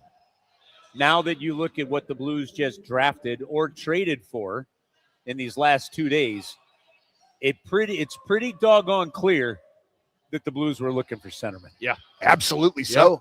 Absolutely. As much as I wanted Velchez, it's like they knew that their depth was the weakest at center. Yeah, right. I didn't get to see your reaction to this. I know he went to Utah too, Curves, which is even worse. He stayed in the Central. Like, send the guy to the Eastern Conference or something like that for Pete's sake. This Central Division is just going to be sick. We were just talking about that a little bit. Like, man, watching Colorado sell off those pieces of Nichushkin and Jack Drury because they can't afford these guys. Like, you're going to get to the point where you're top heavy and you still have McKinnon and Makar, so it doesn't really matter. But at what point do you start to get too top heavy where you're trying to compete? Alex, I actually think it does matter. Like, are we seeing the dismantling and the fall of the Colorado Avalanche right now? Yeah. I mean, they didn't get younger with that contract that when they got Kadri back there, right? Right. Yeah, they still have McKinnon and Makar, but and Natchez, right? But it doesn't seem to put the same fear as Rantanen did. And so, like, that's right. That's an interesting one. Now they've got caps. What they do in free agency, when you have McKinnon and Makar and a well-liked coach, you know that you're going to be involved in some players. So, I mean, it's way too early to kind of try to handicap that part. But this, I can tell you, this Central Division is just going to be nuts. So I just interviewed Doug Armstrong. Yeah, who we're going to be joined with, by the way, in just a little bit. We're waiting for him to wrap up his duties, but he's going to come up here and hop on with us. We got to get rid of the cheeseburgers before Army comes up. Or we invite him to have one with us. We could do that, too. Curbs has got to shake. As long as the shake's in front of Curbs, we're good. Listen, no doubt, with the sharp-witted and fun as Doug Armstrong can be with his sense of humor, I'm with you. I'd get rid of the hamburger before he gets up here. I'm 100% going to do that. I asked him, apparently the etymology of the trade for McTavish, something they've talked about over the last couple of days, him and Pat Verbeek, the general manager of the Anaheim Ducks. They could just get to where everybody was comfortable with it. But then after the Blues picked at 11, and then it became more pick-centric. If you make this deal yesterday, earlier today, before any of these picks, right? The pressure points are different. Mm-hmm. Okay, the thought processes could be different. Maybe there were some deals where Anaheim was looking at acquiring some players from some other teams. They started to realize those deals couldn't happen, et cetera, right? Not to sound like, the King and I here, but I get that reference. The old Yul Brenner, King and I, et cetera. Actually, I did just get it. It took me a second. It's been a while. It's been a while. Yeah, we're going to send him 100 elephants. So the The etymology of a trade and just kind of how it breaks down. The Blues circled back, he said, after the 12th pick, right around pick number 12. Then it became pick-centric, where it came down to did like Anaheim, a certain player that Anaheim wanted. And there was a player that was in their block that Anaheim really wanted, and Anaheim took him. So the way I read what Doug said is basically, had that player not been available, I don't know that this trade happens. Wow. Like that's how So this that stuff player goes. But doesn't get, or that player got selected. That trade does for McTavish doesn't go down. But in the end, what I would say to everybody out there and to you guys is, when I look at the way this draft, if they had listened to the BK and Ferrario show today, I think this exact scenario that played out is the one we've been talking about for a couple of weeks. For sure. Use the trust of your excellent scouting department, and you drafted a really good high-end player that's got high compete, and a big centerman, that's a college player. Then you use the draft capital that you still had to bring in a 23-year-old player that's got several years of NHL experience, still has a lot of room to grow, right? Where the situation wasn't quite where it needed to be in Anaheim, and you're bringing him in. Yes, he's got under contract for another 6 or so years, but it's manageable with age and dollar numbers and all that. Once again, look, you bring in a $9-10 million player, right? It's right 7. It's below Thomas. Yeah. It's below Buchnevich. It's below Broberg. Yeah. So it keeps your salary structure organizationally in a certain place. So I think, and they were comfortable trading the two. And this is the biggest thing that when Doug comes up here, you can probe further on this one. You can plan and build for the future all you want, but you also still have players that you have in your roster today. And these players aren't going to be playing for the Blues for the next 2 or 3 years. That's a long time. That's if you're Dylan Holloway, if you're Robert Thomas, if you're Philip Broberg, 2 years of like, hey, what are you doing for us? And we want to go out and compete now. Right. So they did a really good job here within the parameters that they gave themselves of age, contract term, controllability for the club, ability, talent, needs, and position, of addressing the immediate, of staying competitive and maybe upgrading on the ice, as well as keeping a pretty good pipeline going. And that, to me, is a very smart way to have utilized 4 first-round picks when you're trading the kind of players that you had to trade to get them. Yeah, for sure. So let's do this. We've got Jason Demers on the line, former NHL defenseman, NHL Network host, is kind enough to join us on what is the frenzy that is NHL Draft Night. Jason, man, I really appreciate you hopping on with this one. So now that the Blues night seems to be done, what do you make of them selecting Tynan Lawrence, but also making the trade for Mason McTavish? Well, why are you guys asking me? How are you all feeling right now? Well, I've gone through a roller coaster of emotion here, Jason. I was excited for Jason Demers. I thought they were going to draft Ethan Belchez. They didn't, but then they traded for McTavish, and I thought they were going to get him again at 16. It didn't happen, but it's hard not to be happy with a night like they just pulled off right now.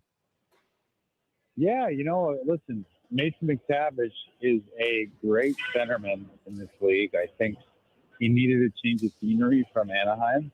I think he's going to work very well under Jim Montgomery and in this system. I think the most exciting thing you can see for the St. Louis Blues is so many of their core are under the age of 26. Like, it's amazing to have over 5-6 guys that are under the age of 26. The door is wide open for them. I think there's a lot of years left, the window to be in contention. I think this is an amazing move. The fact that Doug Armstrong has Alex Steen kind of watching and kind of, I would assume that when he hands over the reins to Steener, that, this was a lot to do with what Steen wanted the direction of the team to go in. So you get Tynan Lawrence that has a great story. I was on the NHL Network today with Brian Boyle, and, he opted to go to college late in the year, leave kind of the comforts of his team to go try a new challenge on the year of his draft eligibility, and it pays off, and he performed, and he goes to a team and a franchise that has a great history and a great culture there right now. You look at the top guys that are there, I just think there's so much to be excited about. And I think they wanted to add a centerman, they added 2, and 2 great centermen. So we'll see if Tynan Lawrence can develop into what they hope he can be. But if I'm St. Louis, I'm tickled pink. I'd say the only other team that did better than them, and that's me just being biased is my San Jose Sharks. That's what I was going to bring up next. They've had a hell of a night there, Jason, so you got to be pretty pumped about that one. Yeah, 100%. I think, I was hoping had my fingers crossed that Chase Reed was going to fall down to 9, but I'll take Keaton Bearhoff. I think maybe you sometimes see some players that get overvalued, and then you see some players that had a good evaluation and then something happens at the World Junior stage or during a season, and they lose favor with the top 5, and they don't become this kind of chase asset. And I think Keaton Bearhoff, I think the pendulum swung too far the other way. I think there's a couple picks on the D side where I would have taken Bearhoff before. I think the one surprising one in the top 10 was Daxton Rudolph. I think that was a surprising one for everybody. I think he should have probably went to San Jose and fallen to him. The fact that Bearhoff is super excited, and you get Stenberg, who to me is the most NHL-ready player of the draft in terms of his capabilities and the way he fits on this Sharks team. I mean, they're just chock full of talent right now. So to me, like, you look in the West, and in terms of young talent, it's got to be St. Louis and San Jose right now, and I'd say Anaheim's in that mix too. But a lot of things to like in St. Louis and San Jose right now. I want to ask a bit about Mason McTavish. What, as far as a Blues fan, how do I know that he is on his game? What is he doing really well? What am I seeing him do really well that we have to look forward to here in St. Louis? Well, I got to play with him at the Olympics when he was young, and got to see his personality. And a very laid-back guy. He's a great kid. I do think that for me, with Mason McTavish, when he's at his best, I think he's playing a very complete 200-foot game, and he's engaged physically. I think he's got a bigger body than people think. I think that with this system and that they play in St. Louis, and with the talent they have on this team, and the fact that they try to play, and you guys know this better than anybody, is that you need to play tough when you're in St. Louis. There's no coasting. There's no cheating. It's a very straight line style. You can play skilled and you can make plays, but you have to be hard nosed, just like the city of St. Louis and the fans of St. Louis.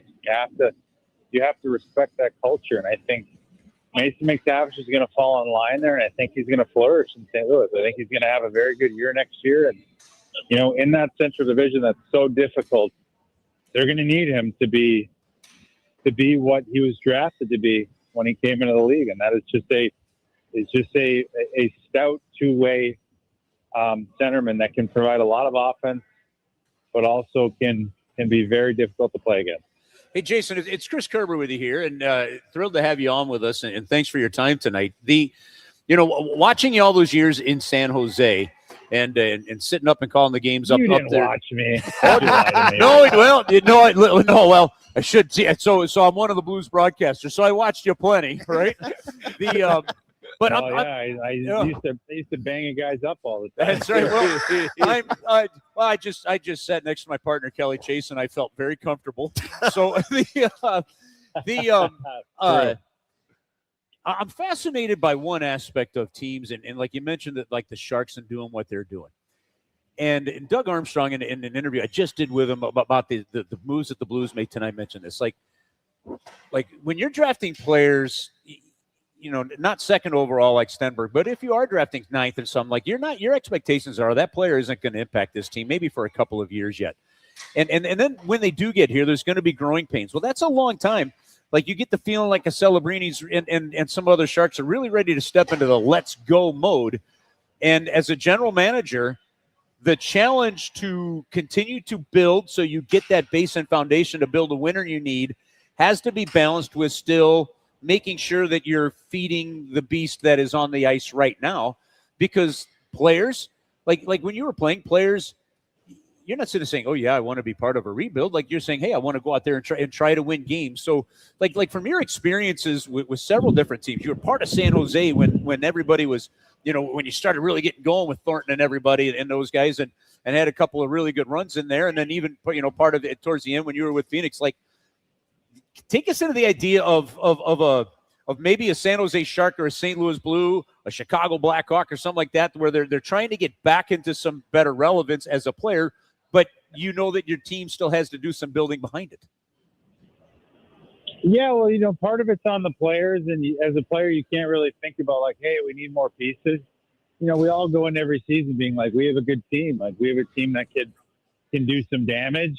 I do think that, listen, it's for you to win a Stanley Cup, for you to be in the playoffs year in and year out, things just have to fit. You have to have the right mix of people. You have to have the right coaching staff, right development. So much needs to go right for you. So to me, I think it's very difficult for a GM. And I think, and listen, I've had these conversations with a lot of people. I really think there's only 5 to 6 very good GMs in the NHL. I think there's a lot of mediocrity, but not because there's bad people. I just think it's so very difficult. And the ones that know how to do it just excel. But, for a San Jose Sharks, it's easy to say when you get a guy like Macklin Celebrini that you can, speed up your rebuild because he's a generational talent. It's like a Matthew Schaefer and the Islanders. They come in and they change the makeup of your franchise. They make people around them better. Now, when you don't have a generational player, you need multiple guys to do that.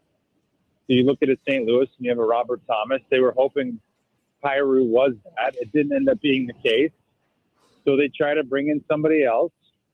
They try to bring in some more young guys. You hope that Jimmy Snuggerud can help in that.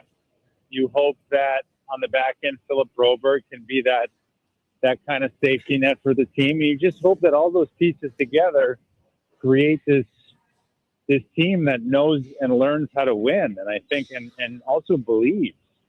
So, not to get too woo-woo, but belief is a huge thing. And I always go back to a year we missed the playoffs by 2 points in Arizona, and we're kind of all in the bus, and we're all huffing and puffing and talking about, this game here and this game here we should have won. And Nicholas Jarmelson was on the team and he'd won 3 cups in Chicago, and he turned around and he said, hey guys, he said, you're either good enough to make the playoffs, and you're either good enough to win the Stanley Cup, or you're not.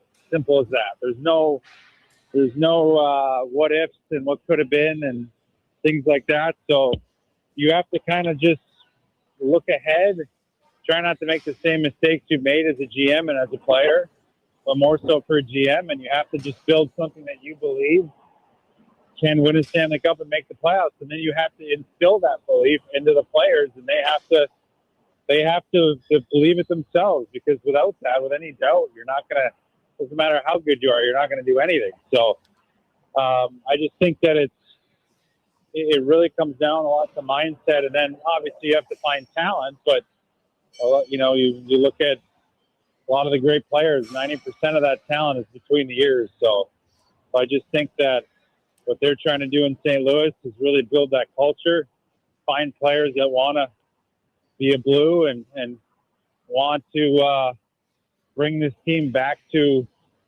that cup run they had in 19 and that storied year and do it again. And listen, I think they're in the makings, and they're taking steps in the right direction, I believe. So it's up to the players, because Doug and Alex did a great job of putting together this team, and I don't think they're done yet. There could be more moves, but I think that there's a team there that should and could and will make the playoffs.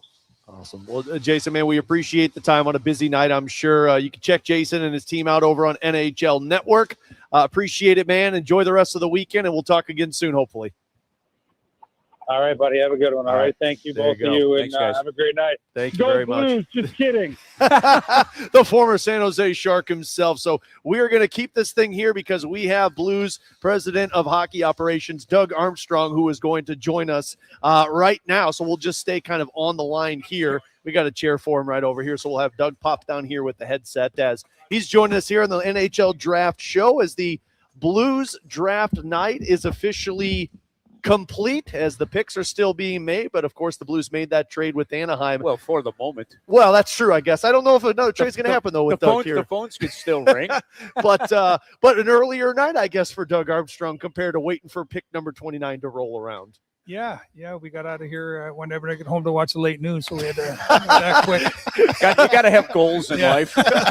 So, Doug, Kerbs was just telling us the conversation you guys had, and just kind of walk us through the anatomy of this Mason McTavish trade and how it came to be. Yeah, well, we entered, this block of time trying to improve today's team and keep an eye on tomorrow's team. And getting those four first-round picks, it gave us an opportunity to do both. We had talked about McTavish. You're talking about players all year long, but it started to pick up a little bit of steam maybe 3 or 4 weeks ago. Pat and I had a conversation on what they were going to do. And then as the week progressed, it got bigger and bigger. And then the way that this works for me at least is we weren't going to trade players off of our roster for we don't have that. That wasn't our goal now. So Pat and I he said to me, what are you going to offer? And I said, here's what we'll offer. And then I hung up. and straight to the point. And he knew that. And then now I said, you shop it, do whatever you want. If he wanted to try and acquire players, he knew what he had. And then about pick 13 or 12, he called and he said, if you want to do that, and if there's a guy there at 15, we'll do it. And then I went back to our group and we looked at our board to make sure that we were comfortable doing that deal. We obviously meant Alex and I, and his pro staff and inner staff meant like a lot over the last week about McTavish and talked about him. We started to do our research, and driving in today, Alex and I talked and said if it's there, we both agreed that it would be best for the Blues to do. And then at pick 13 name went in, and Pat called me and he said, if our guy's there, we'll take it. And I said, well, who are you taking? And he thought for a second, I said, well, I can't take him. So, he said, he told me the guy, and then 14 went and it wasn't that guy. And so we got ourselves a deal. You're like, I don't have the 14 pick. It's okay. Yeah. It's a little bit of steer factor. Doug, just out of curiosity for our fans that want to know, how does a trade like that, differ, say, from yesterday to today? Like when the window of you've now picked 11, and that how does that adjust the discussion as general managers versus, say, when you guys might have been discussing a possibility yesterday? Well, it came down to, like, obviously he wanted, everybody wants more and I want to give less, right? But we got to a point where we were not going to trade pick 11. That was that we were going to do that. We had players there that really we had different than 15. And right. So we were willing not to make this trade if it cost us 11. But when we told him it would be 15 and 29, his comfort level was that was okay, and then we did the deal. Army, tell us about Lawrence, our pick at 11. I say our, like I'm on the team, but you understand. You're a super fan, Donny. You and I are the same soon. but talk about him and why he was a great fit for the Blues at 11. Well, he's a 200-foot player. I hear the scouts talk, dog on a bone, dog on a bone, dog on a bone. Like he plays a style that I think our fan base is going to appreciate. He just works. He's just a tireless worker. Both ends of the ice. He's got skill that can make plays. He was a top producer in the USHL. I was saying to, the landscape of hockey getting into the draft has changed. Before, you would never get a 17-year-old ever in the NCAA. And now lots of players are going major, junior, and going like Verhoff went this year. There's a lot of 17-year-olds, and it's 17 to 25. That's the sort of the goalposts, and that's a big difference. And I think these younger guys younger players at 17 are thinking, oh, it's just the next level. Well, it's higher than the next level. And so he got there, and he realized he was against bigger competition, and he grew into that. I expect him to be a much different player next year. And then he went to Team Canada at the Helinka and played well. That team didn't go where they wanted to go, so we were hoping to get to see him a couple more games, like the Americans actually too. They both lost out at the wrong time, but that happens. But our scouts obviously did the work for the last 2 years. Doug, I remember one of your first ever trades with the St. Louis Blues was acquiring Matt D'Agostini, and I remember a discussion with you after that trade where you said we took a player, a prospect that was still going to take a couple years to get here, and we traded him for a player that we know can play in the NHL. Like Matt D'Agostini was ready to take that next step from Montreal, and you brought him in here. That philosophy of yours, you've seen that stamp on your moves over the last 16 years as general manager of the St. Louis Blues. When you look at this team now, how did you balance the pipeline and the young player need, like with a Lawrence, like we knew we were not going to trade pick number 11, with the also making sure that the current players you have know, hey, we're still working to win and to be competitive with you guys now to help that mental side of things? Yeah, that's important for us. And the other thing, Curbs, is if we would have been happy selecting that, like we would have been singing a different story to you about what a great day it was. Look at all these 4 picks; they're going to be awesome in 5 years. And right. But we want to support that group of players, and I really do believe that 21 to 25 age group. We have like Robbie a little bit older than that, but there's a whole whack of guys in there, and we added Broberg and Holloway into that group. Now we've added McTavish into that group. We've added McMichael into that group. Now we have almost half of our team in a certain age group that can grow together. That's important for us. The reality is, if we don't do it for Robbie Thomas, we don't do it for an age group of players. But if we drafted all 4 of those guys, Robbie would be 30, 31 before the first guy plays his game. So that group ain't helping Robbie. Right. And so we owe it to that group to see how competitive we can be, how quickly we can be. And so adding to the future and adding to the present was important for us. And then the other thing, Curbs, is I look at it, if we don't do things today, when is the next time we can add NHL players? Do you know what I mean? Like Sure, there are times when you can do it. Let's say you just wait for free agency and guys sign with their team in the next 2 or 3 days, and then the 4 guys you want sign somewhere else. Well, then that window's closed. You have no more players, and so you have to sort of understand when the timing is to add players to your roster and what you use to do it. And this was the time we had. We plan this. We plan these things out. So if you go to the night before the trade deadline, what was our depth like then? And then we've moved out players that I have and hold in high esteem in Falk and Shen and Kyrou, and you look at the amount of players we brought back, we fed the system. And that was our goal, was to feed the system, sort of leave it better than you found it. I wanted to make sure I was leaving Alex something that he and his group can have the vision to exploit strengths and not have to exploit weaknesses. So it was important for our organization to have a number of players that can grow and be competitive now. Doug, we'll wrap up with this because it's been a long night and a long week, I'm sure, for you and your team. But I want to go back to the comment you said. You and Steen talked a little bit about, the background with Mason McTavish and looking at every angle with it. What is that conversation like? How long do those conversations take? Are you calling former coaches and checking in on making sure every stone is turned over before you make the decision on the player? Yeah, I think, one of the benefits of being around as long as I've been around, and Alex, like we just know people from different areas, and it's a good mix because Alex's peer group is different than mine. And so he can tap into guys from his playing days, or and it's certainly an age difference. He's 20 years younger than me, so he has a core group that he can talk to. I have coaches, I have trainers, I have all sorts of people that I've built relationships with over the year.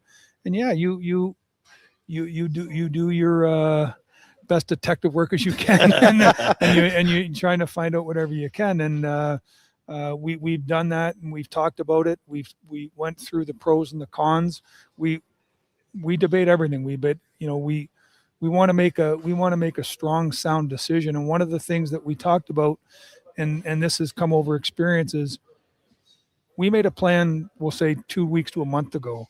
And one of the things that we talk about is, as the window gets closer to making that final decision, you can't panic and say, I have to do something, because you guys are in the business. You understand it. The level of curiosity about what the Blues were going to do, it's way greater today at noon than it was 3 weeks ago. Yep. And we feel that. Like, we're not naive to what the fans want, what they don't want us to do. But if you get caught up in reacting to the emotion of the day, you can make mistakes. So we wanted to make moves, but we wanted to be calculated moves that we think make us better, not something where we said, well, if we don't do anything, the fan base is going to be disappointed. So you want to make the fan base happy, but you can't make bad decisions based on time. Yeah.